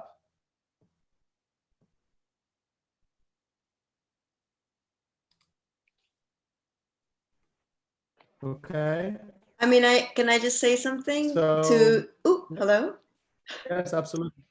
I just wanted to say to Yvonne and Peter, I mean, and this is to Kathleen's comment, I do commend them for the work. I mean, I have to say, you look at a lot of projects that are being developed at architectural firms, and, you know, they don't even come close to, and these are professional practices, you know, to the amount of effort and information that you've put forward. So I really do commend you in that. I mean, I think the criticism is always about how to push your concept further, right? And other elements to bring into it. So I do think it's amazing the amount of work that was done in this project. And yeah, that would be my two. Perfect way to end, Donna. Thank you. Thank you. That is very true. Okay, great job, Yvonne and Peter, and also Kathy. It's amazing the amount of work you guys always can actually manage to put into this project. It's really impressive. So we want to hand over now the presentations to Tulay and Ostap. You guys there? Yep. Fantastic. Hi, I'm Ostap. I'll introduce our section just briefly. It's called Architecture in the Atmosphere. And essentially we're looking at the atmosphere as something with physical and chemical presence, something that establishes relationships, scalar relationships such as vastness and enclosure, visual relationships like clarity versus occlusion, chemical relations like purity and contamination. And the atmosphere was a prompt essentially in the fall that kicked off the research, and it generated a wide range of projects. So I think you'll see one of them today. And here is, here is Selen and Doga, who will be presenting us how they took on the issue of atmosphere and architecture in a very specific way. Please start. Yeah.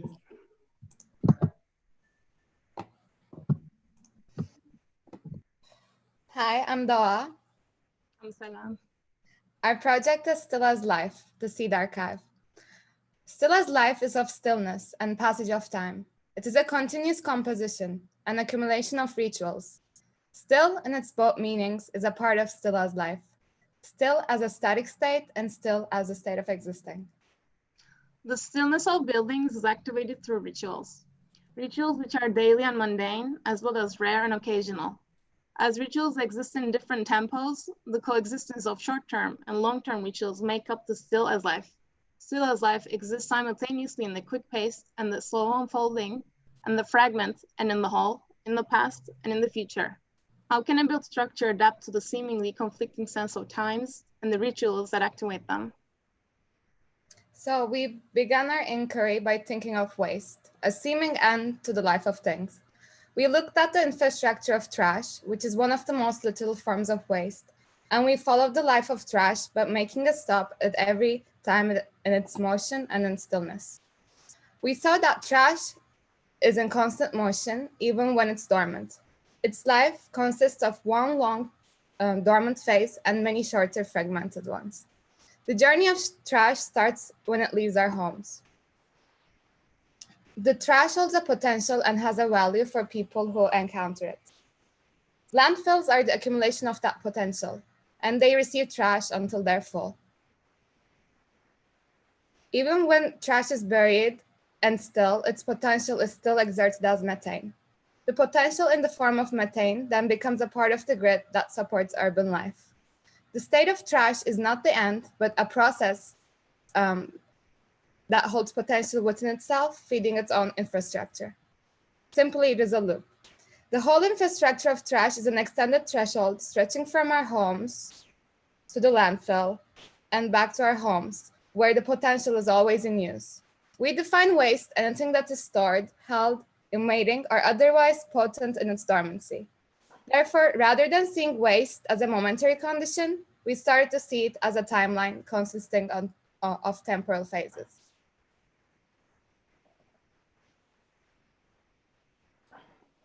So we looked at how do buildings resist going to waste. So we looked at waste in a larger sense. We asked, when do buildings can waste be considered architecture that is on the edge of existence?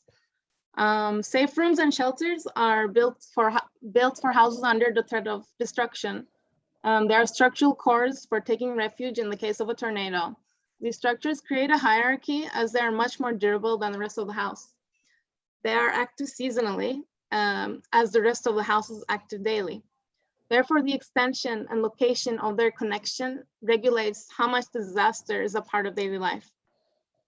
For us, the connection between an extremely durable and a temporal space is not a regular transition. It is a connection of different frequencies of usages.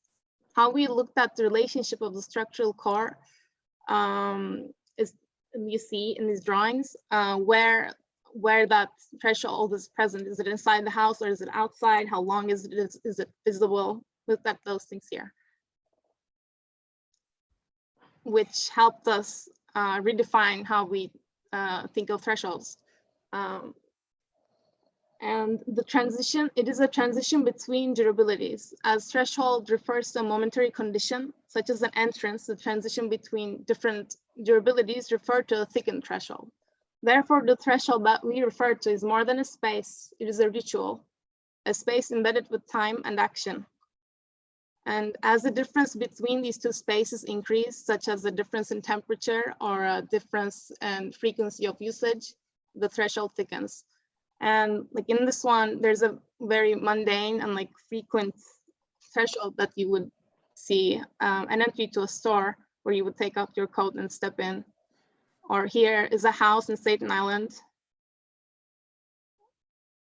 And here is a tea house where you have to bow down to enter. And in the case of a space station, that difference is very extreme. So the threshold is actually a much bigger space.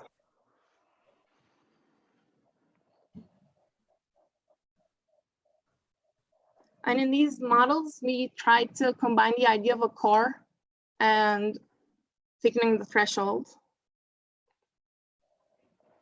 through layers. So this is a series of thresholds connecting series of spaces. This one is spaces connecting through these thinner bits. So spatial leakage was the idea. So our building is an extended threshold, a hold state for architecture, objects, and bodies. All exist through different sets of rituals. Our building combines our analysis of waste, safe rooms, and thresholds in the form of a seed archive, located in the extreme condition of a landfill in Freshkill, Staten Island. Our design responds to the changing aspects of our site and the necessary conditions of a seed archive throughout its life cycle. From the end of a landfill to the beginning of a park, our building is designed to fit into the timeline. The seed archive presents an alternative past, present, and future. It proposes its own sense of time, with its own markers of change and repetition. From the changing energy sources to daily movement of seeds within the research labs, and the 30-year movement of seeds from inside the archive to the public greenhouses on the park. These make up the rituals of our design. The diagram here shows an alternative sectional history of Freshkills from the state of a wetland to the state of seed archive and opening of the park. Our site is Freshkills, is a former landfill and a future park after the 2000s. It is located on the one of the 4 sealed and monitored landscapes of trash mounds. Our building is at the margins of trash here, at the edge of the South Mount, where the neighborhood will connect to the park that will open in 2040. So we use safe rooms as a prototype for our long-term seed storages. And because of the conditions of our site, which is uneven and a constantly decomposing pile of trash, we thought we wanted to make use of the heat emitted through decomposition. And the usage of that heat, we want to use that to support the necessary conditions to keep a seed vault very cold. So here the vault is pulled down into the ground in order to capture the heat and then create a very cold condition inside the black box that you see in the ground. Following those diagrams, we invented the follicle as a seed vault. Holding or archiving is a dormant state of potential, and the seed archive holds the seeds in various forms in our design. There are different frequencies of usages, such as yearly, seasonal, or daily. The follicles are for the most permanent preservation of seeds. Our follicles hold top 8 GMO seeds, each inserted in 1 follicle. So the follicles are symbolically a criticism of the way we live and what society creates as waste, and how we consume, and what the future holds for us in the form of holding seeds.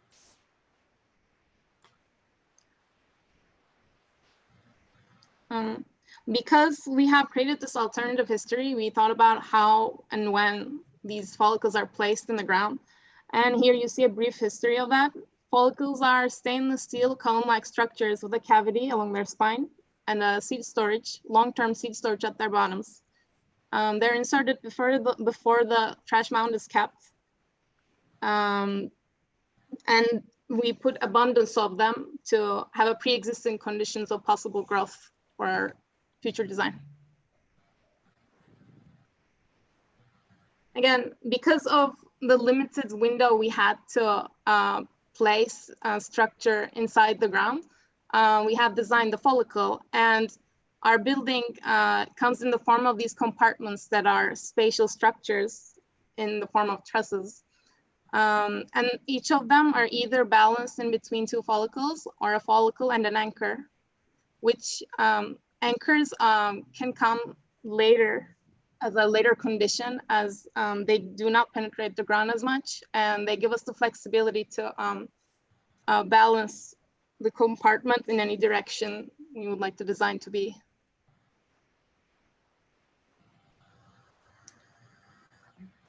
Yeah, next slide is a GIF, so you can read the subtitles.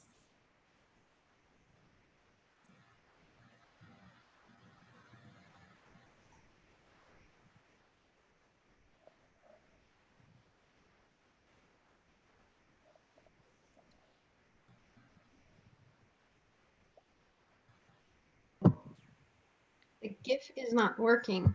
Oh, okay. It's not. It's just there. So in 1980s, in 1990s, the follicles are inserted to the places where there's the max decomposition in order to use of that heat emission in terms of energy to use in preserving the condition for the follicles, which are extreme coldness. Yeah, because we think the ground condition is uneven, the distribution of the follicles, like how we decide to place them, we thought couldn't be predicted either, because of the uneven distribution of organics underground.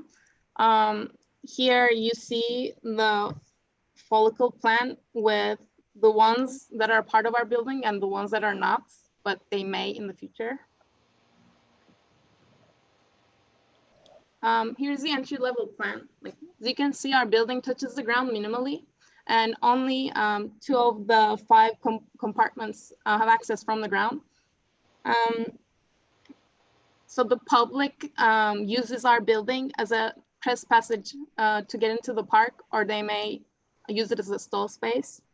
These membranes that you see that are coming out of the bottom of the compartments are a part of the building's 30-year ritual, where the seeds kept in the follicles are planted for the public to see and then to be put back in the long-term storages.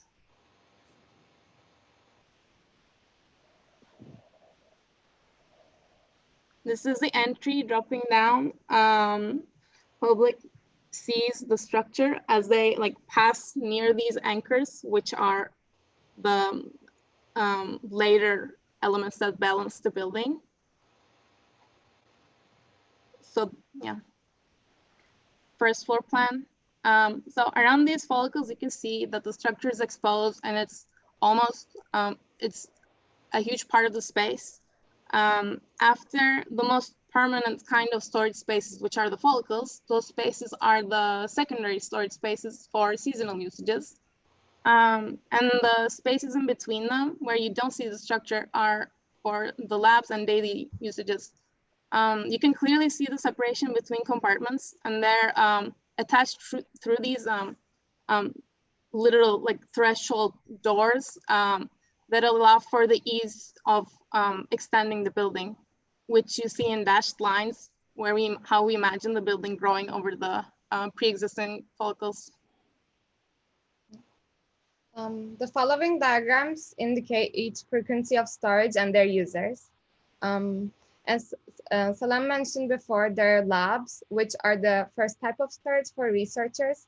The seeds are kept inside the jars, and they're accessible each day at the beginning of the day to take out the jars, and they experiment on it, and at the end of the day, they put it back. As in the plan, you can see where the labs are located, highlighted with yellow. The second type of storage, as it is indicated in the plan, are where the trusses are exposed. They're the second most temporary storages, and it's for farmers. They're activated at the beginning of the spring and at the end of the fall. The most permanent storages are the follicles. Every 30 years, the seeds inside the follicles are replanted into the greenhouses located on the park as a part of sustaining their life cycle. This ritual allows for public interaction. The seeds then are harvested and put back into the follicles. And in the plan, you can see the follicles and the membranes.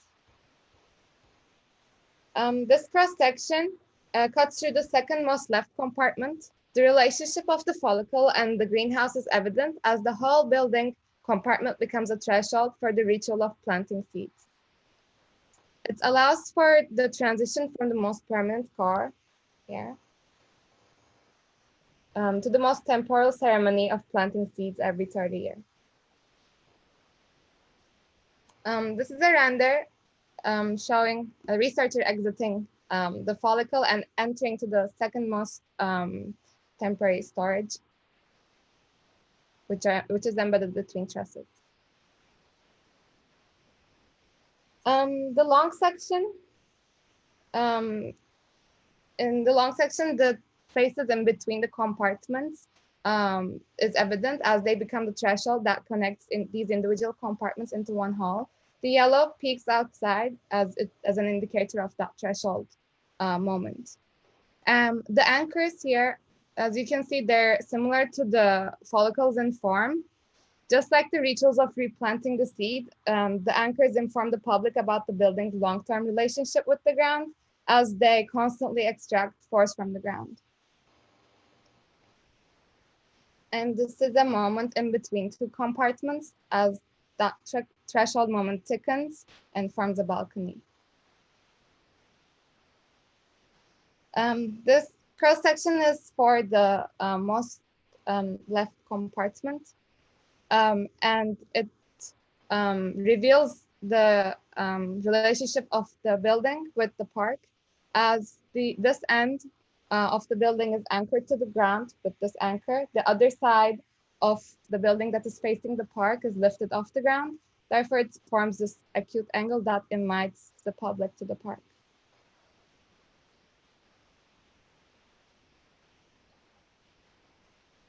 Here you see an underview of our project with nothing in it around it, because it becomes so much a part of its environment in terms of becoming a part of its rhythm that it doesn't matter what happens around it. And it's also the places where the public is most interacting with our building, because it could either be a stall space or they could be standing here around the follicles and the exit anchors that are coming out of the ground.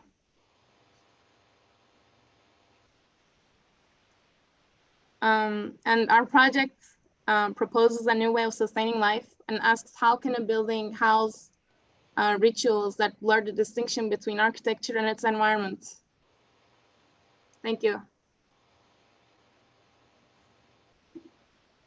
Can I ask a couple quick questions, guys? Yes. I want to let the other critics talk before I give any real criticism, but it's a beautiful project, guys. It's a real project, and it's a real thesis too, which I'm going to let the other critics talk about in a minute. But I just wanted to ask a couple questions quickly about what you describe as threshold. Can you be a little more specific? How does threshold relate to, let's say, program, or how does threshold relate to what are the factors, what are the parameters that begin to discipline threshold? I think we think of it in terms of time as well as usage. So for instance, how often the things building holds have an effect on how often certain parts of the building are used. For instance, the secondary storages, I guess architecturally, it is present in our building in between the compartments, literally, but they're more of attachments, not the rituals that we describe thresholds as. It's more of a part of the rhythm of the building, I think, like how follicles are going to be holding the seeds, and in 30 years, it's gonna be exposed. And it is something that maybe a person would see 2 or 3 times in their whole life. It's almost like a natural thing, but it's extraction from that long, really narrow space to inside the building and come out of that entry, possibly, is, I think. Also, to add on that, we defined it as threshold when it thickens. We're considering what's at the beginning and at the end. And as a difference of that, as Selen mentioned, the frequency of usage or the temperature between those two spaces that are before and after the threshold, when it becomes more extreme, that threshold moment also gains more speciality as we take out the seeds and plant in the greenhouses. There are two very different conditions. So there are building houses that ritual of that action. You know, are you guys familiar with the book Community and Privacy that Alexander and I see Tulay like, yes, and Chermayoff did? You know, did you guys look at that? No. Okay, you should definitely look at that. I can give it to you, Tulay or Ostap can give it to you, but even for its time, it has its issues, but it's still super interesting, particularly about the idea of what he calls a lock. And the lock is not a lock as in like necessarily locking something out in terms of security. It's part of that, but it's more like a lock in a canal that allows either flooding or, let's say, you know, a receding from a certain kind of programmatic connection. So, but they also act as transition spaces, right? Some of the discussion is climactic that you discuss, and some of it's also social. Like it acts as a kind of way of, let's say, which we understand that there might be different kinds of intimacy that are required, right?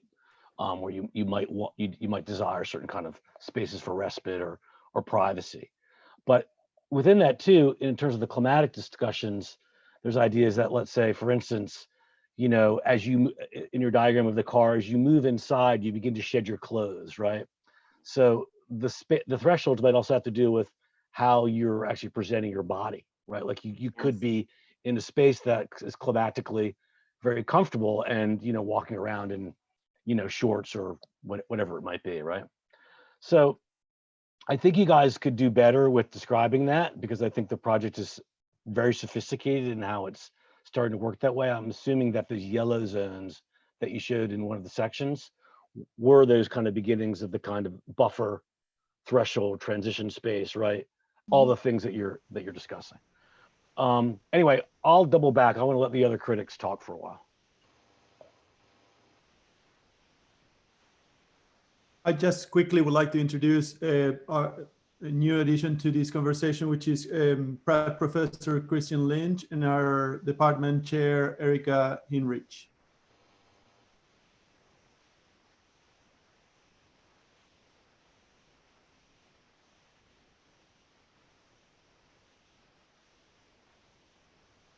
I mean, I think it's a beautiful project. I think congratulations to both of you. Great backgrounds also in your Zoom, your Zoom profiles. But I mean, really beautiful project. I think trying to tie together, you know, this use of, you know, formerly kind of waste, essentially trying to sort of tie together using a counter narrative strategy, which I really appreciate, because I think it's quite complex how you're kind of recalibrating a past and future together. And so I particularly appreciate that, but I think also how you're reusing the site for a different kind of, you know, kind of different ontology, like a kind of different way in which we might envision, you know, the ground and the land. And I think for me, what it brings to mind is these questions of risk, and I think also durability and stability. And I think for me, that's where I'm sort of curious about how those questions come into play here, in terms of the relationship of the seed vault, really as something that is meant to safeguard risk, right? It's meant to really, I mean, and I think we saw that with the Svalbard seed vault, right, in Norway, where there's actually leakage from flooded waters, and that was a huge disaster. But I think, you know, you're talking about how the heat is affecting these follicles, which are so beautiful. The heat of the kind of ground and the waste is affecting these follicles. But I'm really wondering, actually, sectionally, how does the seed vault deal with instability of ground? Because from what I understand at Freshkills particular, as I understand it, I think it actually is sinking slowly through decomposition. And so I'm just curious for you how you've thought about that ground and how you've thought about that kind of question of almost like a moving or fluctuating ground in terms of this, because I think that comes into play with how an archive would kind of function, and also how, you know, the sort of idea of precarity, I think, is kind of built in conceptually to the project, and how that you've begun to sort of think through those questions. I can say something about. Well, we did think about the instability a little bit, I think, by like we imagine these follicles being placed underground, partially, and because of their form, it's like a drill, so it's uneven. One side is not standing still, so when it is being placed, it will give, like we thought it would give an opportunity to settle by starting with an unevenness, and also settle its own way in, because the end is so pointy and there's more pressure. We thought it would settle at the bottom of the landfill with its own weight and form. But of course, it is something that we don't know could exist, but we did put thought on that.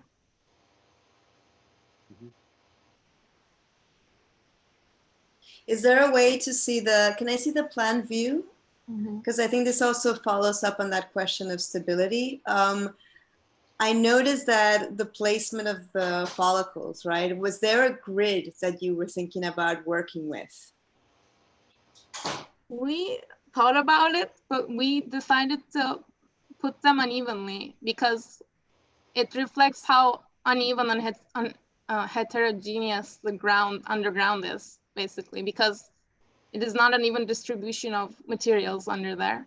Mm-hmm. And we thought having more decomposition and more heat in certain areas could be the places where we extract heat from, and maybe they decide, but it's a speculative idea. So we actually, like, it is a fact that landfills get heated a lot, and they're not, sometimes they're monitored for even longer until like those temperatures drop down. So this could even be a way to alleviate that a little bit. Because I wonder if, I mean, that's perhaps something that you need to study a little bit further, because in this question of stability, I think the grid offers a somewhat, structural or some form of structural support, and also I think that support also works with the way that you've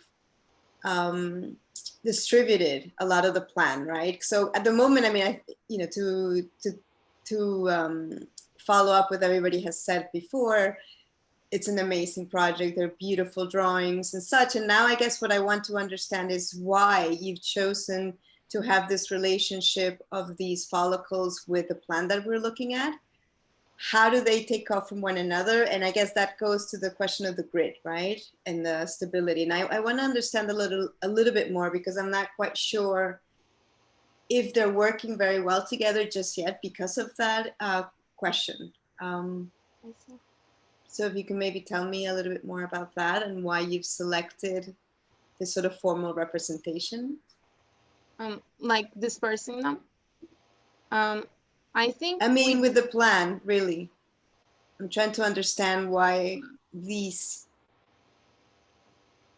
building above, how the building above has sort of grown out from its relationship to the follicles.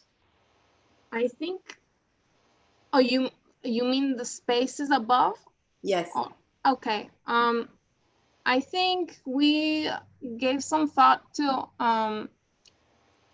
unevenness in how like structure is distributed along. So around the follicles, it is more like chunky and trussed, like big, more structural spaces, and closer to the ends, we decided to taper them to lighten the load a little bit, I guess. But and also, Doga, can you go to one of those sections, like cross sections?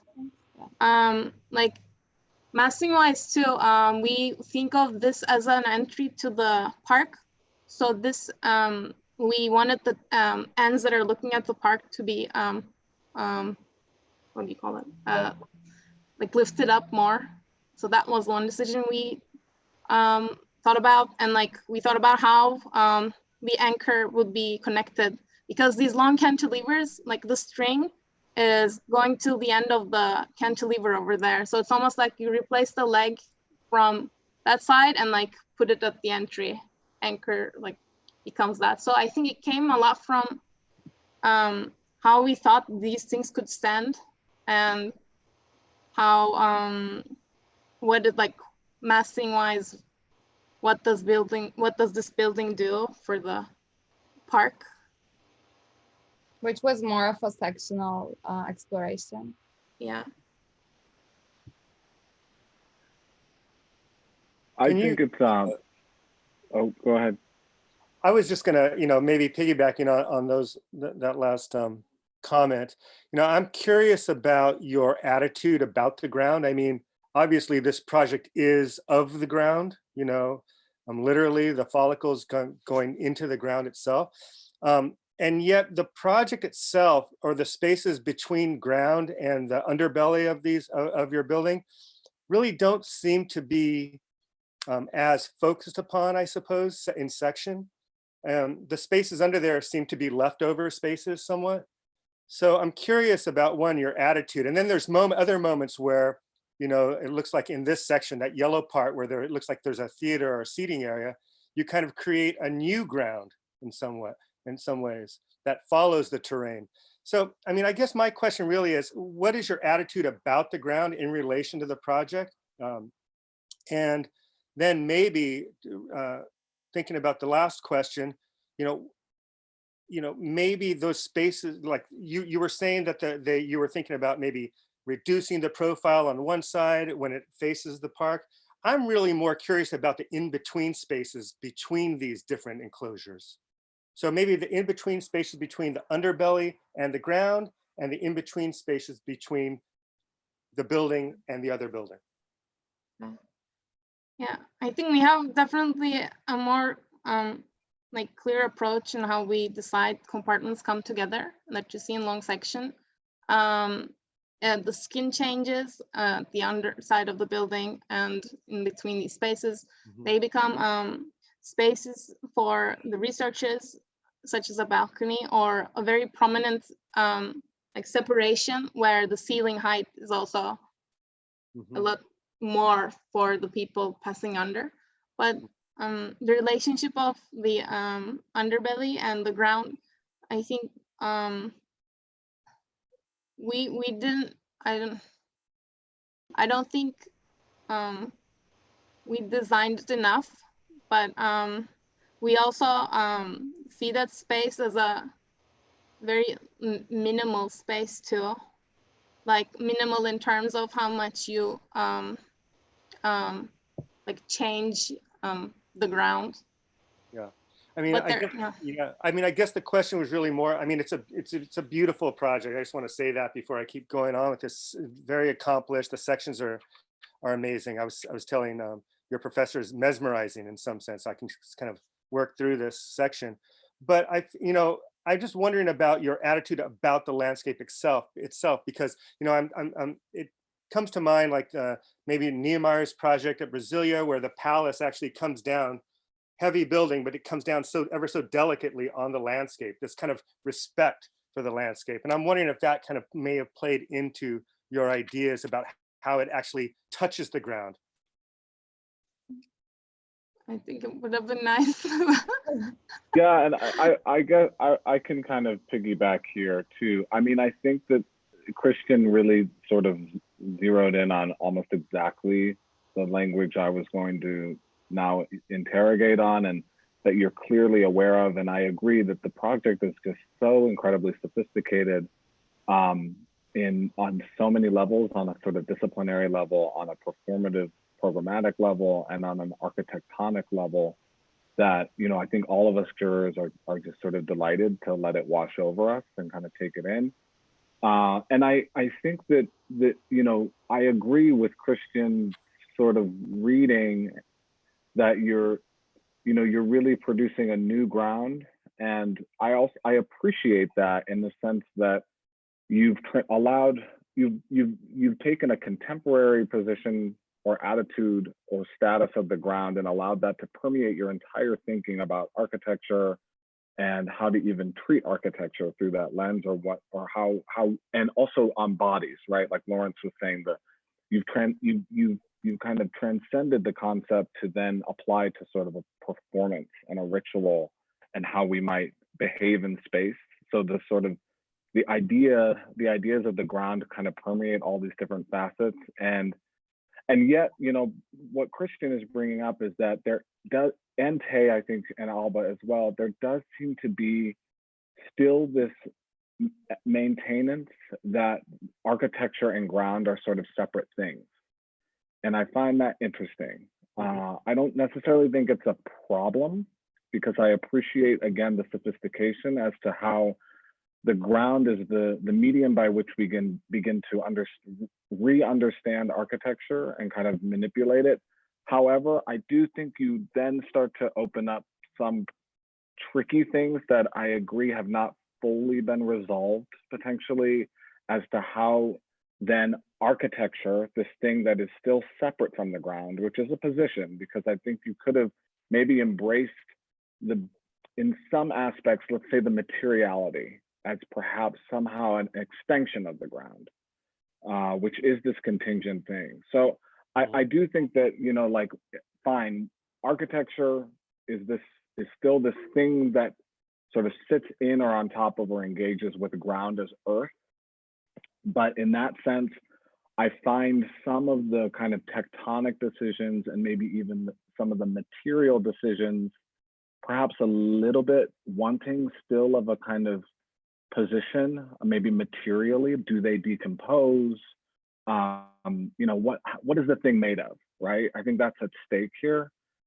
It's one of the only frontiers that I find maybe is still to be developed within your discourse, because everything else is just so rich, and it's a great new language that you've really begun to unpack, of like the follicle, the earth, weightlessness, kind of contingency. So yeah, anyway, I think that therein lies some of the question. If I can also add another comment on the ground discussion, because I think it's fascinating, and also, again, congratulations, because it's a truly beautiful and really complex project. You know, while you were taking us through it, I kept thinking one of the things that James Hutton, he's the father of modern geology in the 18th century. He wrote that the crucial material link between the earth and human life is the soil. And in your project, you kind of playing with that, except here it's not the soil, but it's really waste that you're building on. But what you're encasing in this waste is seeds, which is really what brings new life.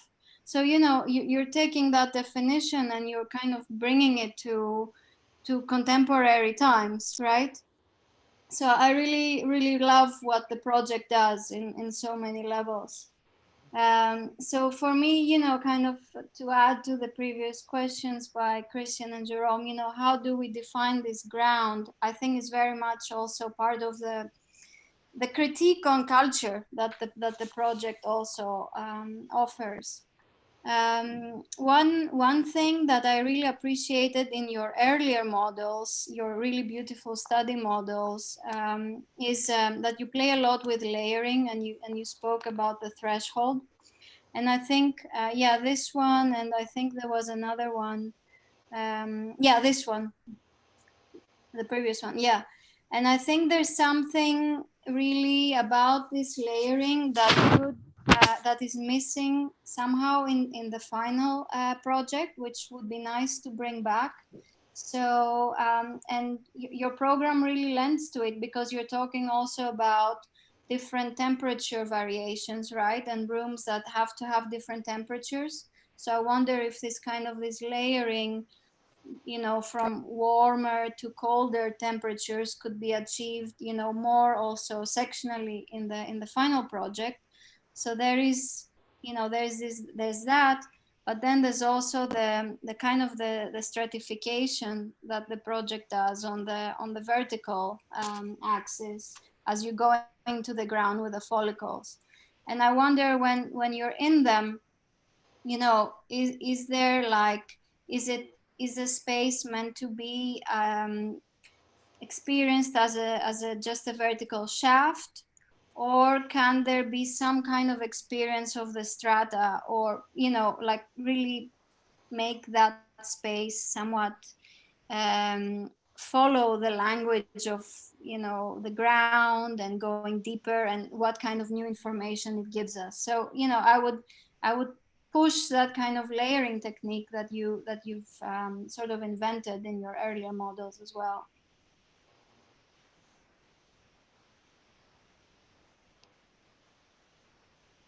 Beautiful representation just throughout, you know, it's wonderful. Can I ask another question now? It was from the very beginning. I'm very interested in this thing too. The safe room. I'm sorry, I've been moving in and out because I'm like doing a lot of things. I'm not trying to be rude. Give me, what's the idea of that? I mean, I know how it manifests in the project, and, you know, from the house to the space capsule, all these kind of things, right? It's Yes. almost like this thing is on Mars, and these things are like these kind of spaces for, you know, obviously seclusion or respite, but also a kind of place that right, there could be a kind of protection, right? But what was it in the early analysis? What were you calling safe room? I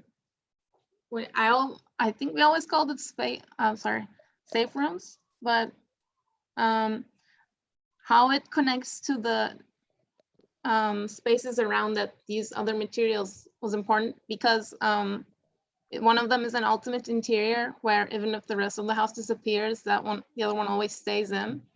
So that kind of helped us understand like thresholds more in terms of time and usages, because safe rooms are, yes, it's not like they're not used all year long, but most of the time, in many examples, they're storage spaces, or they're not as much as a part of the active parts of the house. So we were interested in how much that state of holding becomes a part of the active part of life, like the house inside the house.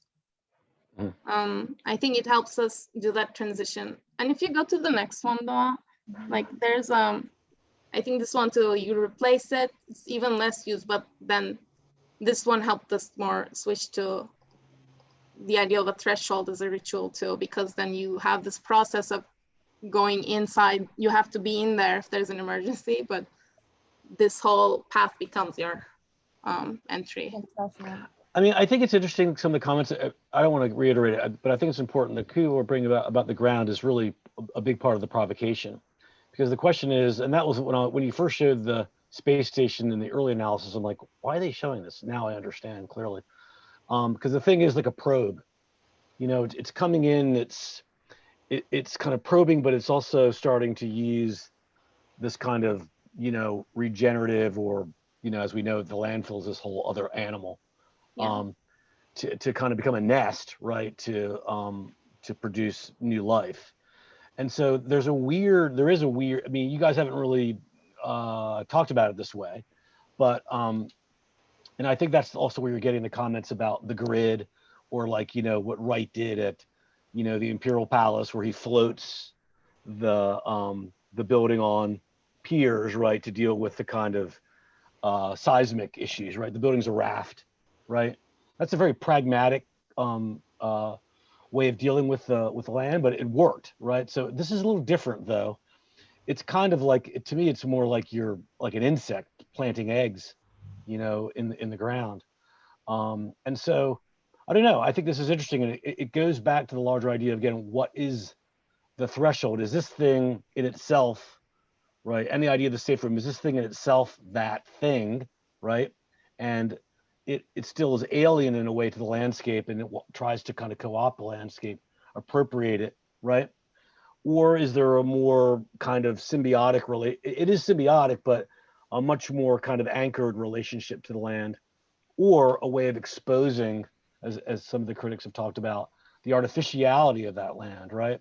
I don't know the answer to that, but you guys never really staked that kind of that territory, you know, in terms of your discourse, you know. It was very internally focused. So to me, it really feels like it really is a kind of an apparatus, an appliance, a kind of a laboratory in a way, you know, like you'd see in whether in space, or as they do the stations, the environmental stations in extreme climates. I don't know. I think this is important. I think you're getting this feedback because I think it's an important part of how you begin. Or is there a way that eventually, that because of what you're doing, that the soil is kind of that there is a way to regenerate the soil in a way, you know, that the building starts to actually cultivate that, reclaim that, remediate that soil? Or is it really just a kind of host for the eggs, right? You know, because it's warmer and everything else. Either reading, you know, is deeply invested in a kind of temporal position. And I think that Tay's initial comments were getting at that, where I think the sophistication of the project gives this benefit of the doubt, but yeah, the follicles are almost like columns or tiles, right? And so it does make one wonder, like, what the what the contribution now is to the pile as something that maybe does or does not anticipate a future state of the ground it's been piled into. So, you know, you just, I think, yeah, some of the earlier comments, and now Lawrence is bringing it back up. You know, have you anticipated a future status of the landscape in some of these sort of tropes? I mean, clearly the sort of narrative does, but I don't know, like what happens when the seeds explode or the ground or the landfill depletes? You know, is that somehow inherent to the type now? I think that's very interesting. The scale, in regards to these comments, the scale that the project introduces, if you see the sections, you see these huge follicles that look like foundations. And then you go back to the human scale when you're inside the building, and then you go out and you're in the field. Somehow I think the project reminds me of this idea of the situationists, that you take a space and you materialize it and you create something new, you read it again. And I think you do that a lot in your project. You touch so many different ideas. You go from the rituals to the thresholds and the waste, and then that loops. And I was also wondering, it's very nice that you explained the shelter and the safe rooms, because I was also wondering where these ideas, for example, the threshold is in your final design. Somehow I see your plans as, because your sections are very powerful, I see your plans as like funnels. So in a way, they connect with the sections, we could say, because they're also like something that sucks from one way. So I can see the connection there. But yeah, I'm wondering this layer that you're doing in your thoughts also. Like you have so many layers in your thoughts, and then you have. I'm trying to find this layering in the drawings, in the design, which I can see. But I'm wondering how could that be even more intense in a way. But it's a really beautiful project.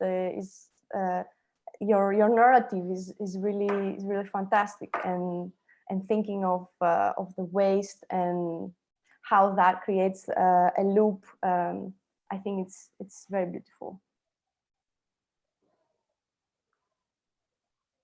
If I can just give, I guess, some advice to Selen and Doga. So because your sections and some of the plans, you know, are so compelling and really beautiful. When I look at, for example, there was a perspective that you had, like, oh, where is it? What image? Yeah, that 37, I believe it was. And I guess this goes back to the question of what Christian brought up about what's happening in the underbelly. We really like cautious and wary about how you use these views, because they could be incredibly powerful. And I look at this image and it doesn't tell me anything about your project, right? Whereas you could potentially think about having more dynamic or more incredible views on the ground to demonstrate there, to further demonstrate what the project looks like, what it's actually doing. I think an image like this doesn't do you any service, right? So I would be very careful about that, and that would be my basically yeah. Agreed. Some advice on how you Agreed. represent it. Yep. Also, I'm wondering about the selection of yellow as a color, because you maybe you can explain a little bit about that, because I heard a lot about heat and how does, because yellow is not a very famous warm color. So I'm wondering how that could, like how did it come and you choose this, or you have in your sections and some points you have this yellow. Does this represent something? Is this something part of your idea that you want to explain perhaps? I think it's we came up with yellow because it's more of like an alarming color that it's used in caution signs, Right. like in labs, like you see. So it might be a representation of that, like presentation of what's inside. Yeah, infrastructural color, usually like. Right. Can I add another representational comment?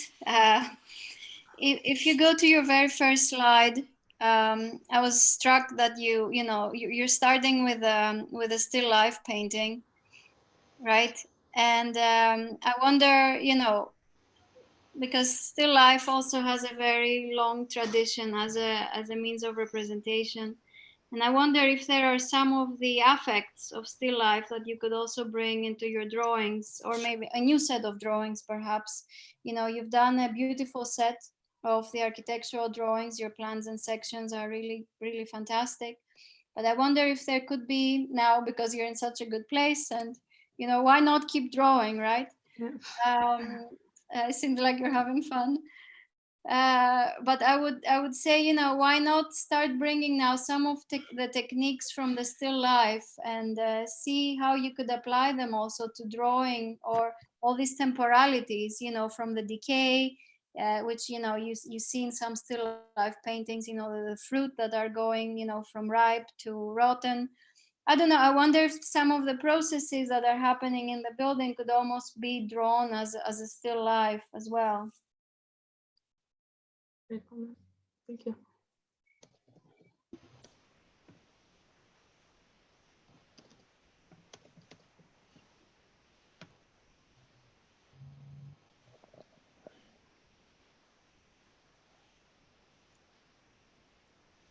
If I may, I just would like to say a few things that I think it's worth mentioning. I mean, they're not world changing or life changing, but I think I appreciate your project to the point that your morphology, in a way, goes hand in hand with the narrative. You were able to really be creative in challenging the program of a project and coming up with something that wasn't put together so far the way you did. And you really rose to the challenge of creating an architectural language that was hand in hand with what you were proposing, which is something very, very, very hard to do. Like usually you do one or the other, but really putting those together in one project, I think they're great. I think the comments were also amazing. I think also the fact that you were able, in that morphology or new language of architecture, integrate the systems of buildings and how buildings work and feed and retrofeed in relationship to nature or ecology are also amazing. Like by that, I applaud you. I think we should all be drawing, well tanks and water tanks and all these kind of components that are inherently totally part of our buildings now. So I really need to applaud you for that.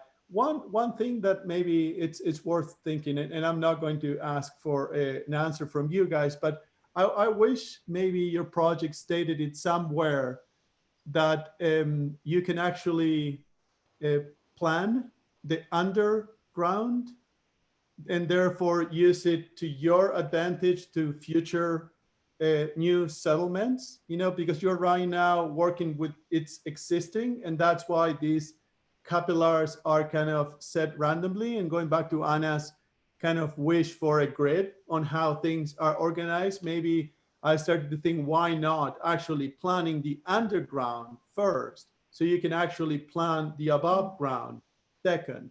That will give you kind of a vision for your project in terms of growth. And why not taking over the world on how to build further.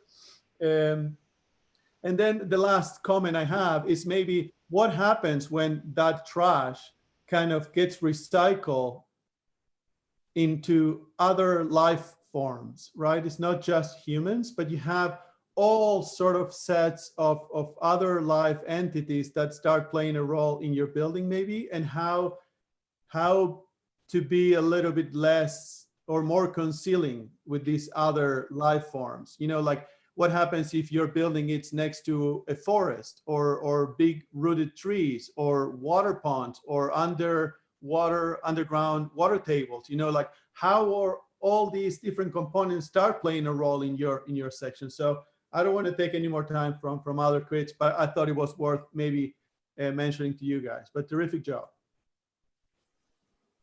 I like the bottom-up planning paradigm for sure. You know, I guess I'm going to come down on maybe the opposite side of the fence with the grid. I felt that the response to the question of why aren't these follicles laid out in a grid, to me gets at some of the heart of the project, that it's about a kind of heterogeneity of ground and a sort of, you know, conditionality to how we might plan. That is really, I think, the antithesis of the modernist grid from where I'm coming from. And Jerome, I kind of agree with that same thought. I kind of interpreted it a little differently too. I kind of saw it as the main points or main focal elements where you would have the best potential for regrowth or regeneration. So to almost kind of do a grid would be completely antithesis to that in my mindset. It's also in another way, your project, first off, again, let me applaud you as well. I think it also really makes me think a lot of volcanic sort of places, like say like Iceland or like even Hawaii, where you see the actual regeneration or building of growth, and it's all on a natural side. So that was kind of where my mind also was going with it. So I do kind of like, it's not even to say an organic way, but it's the highest potential of where growth could happen or occur. And through your narrative and through your kind of placement of those, you made that very clear in my mind. So the grid became kind of a non-point for me, but I can see the value to it. Another perspective on that side would be, say, looking at the way how the Dutch kept back the water. They did it with a lot of pilings and polders, and you get a very grid system. And you know, that started from their history and then translated even to New York City and our grid. So there's two different perspectives to it. I mean, to defend my point of the grid, I would say that it really, if these were self-sustaining units, then you don't need a grid, right? But the fact that you have a system that's working together, I mean, we're talking about gravity here, which we have to work with, meaning, therefore, one thing is going to affect the other. So the grid does unfortunately have to come into play if we're talking about balance to some extent, right? In terms of a structural, sustainable structure, like, building throughout. Now, if you want to have this sort of more loosely organic mesh, let's say, of these pods or these follicles, then shouldn't these buildings live within themselves like an individual unit?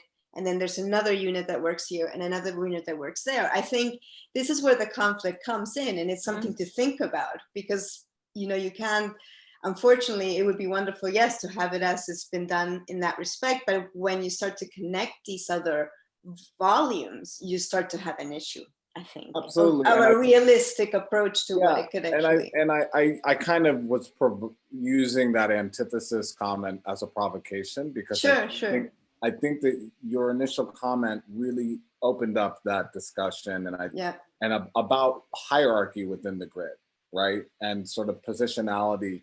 You could imagine some of these piles are purely structural and some are these follicles, and that there might even, you know, it's a really interesting sort of discursive conversation to think about how one even considers a sort of like ubiquity of planning and of a prototypical structure within this paradigm.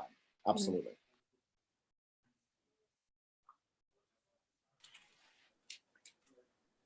So we're approaching the end of our time. So if there are any last comments? No more grids. Just kidding.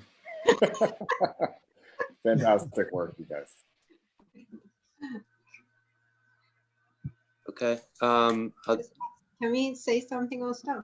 Yeah. Do you want me to go first? Do you want to go first? You go first. Okay. Selen, thanks, and Doga, thanks so much for your project.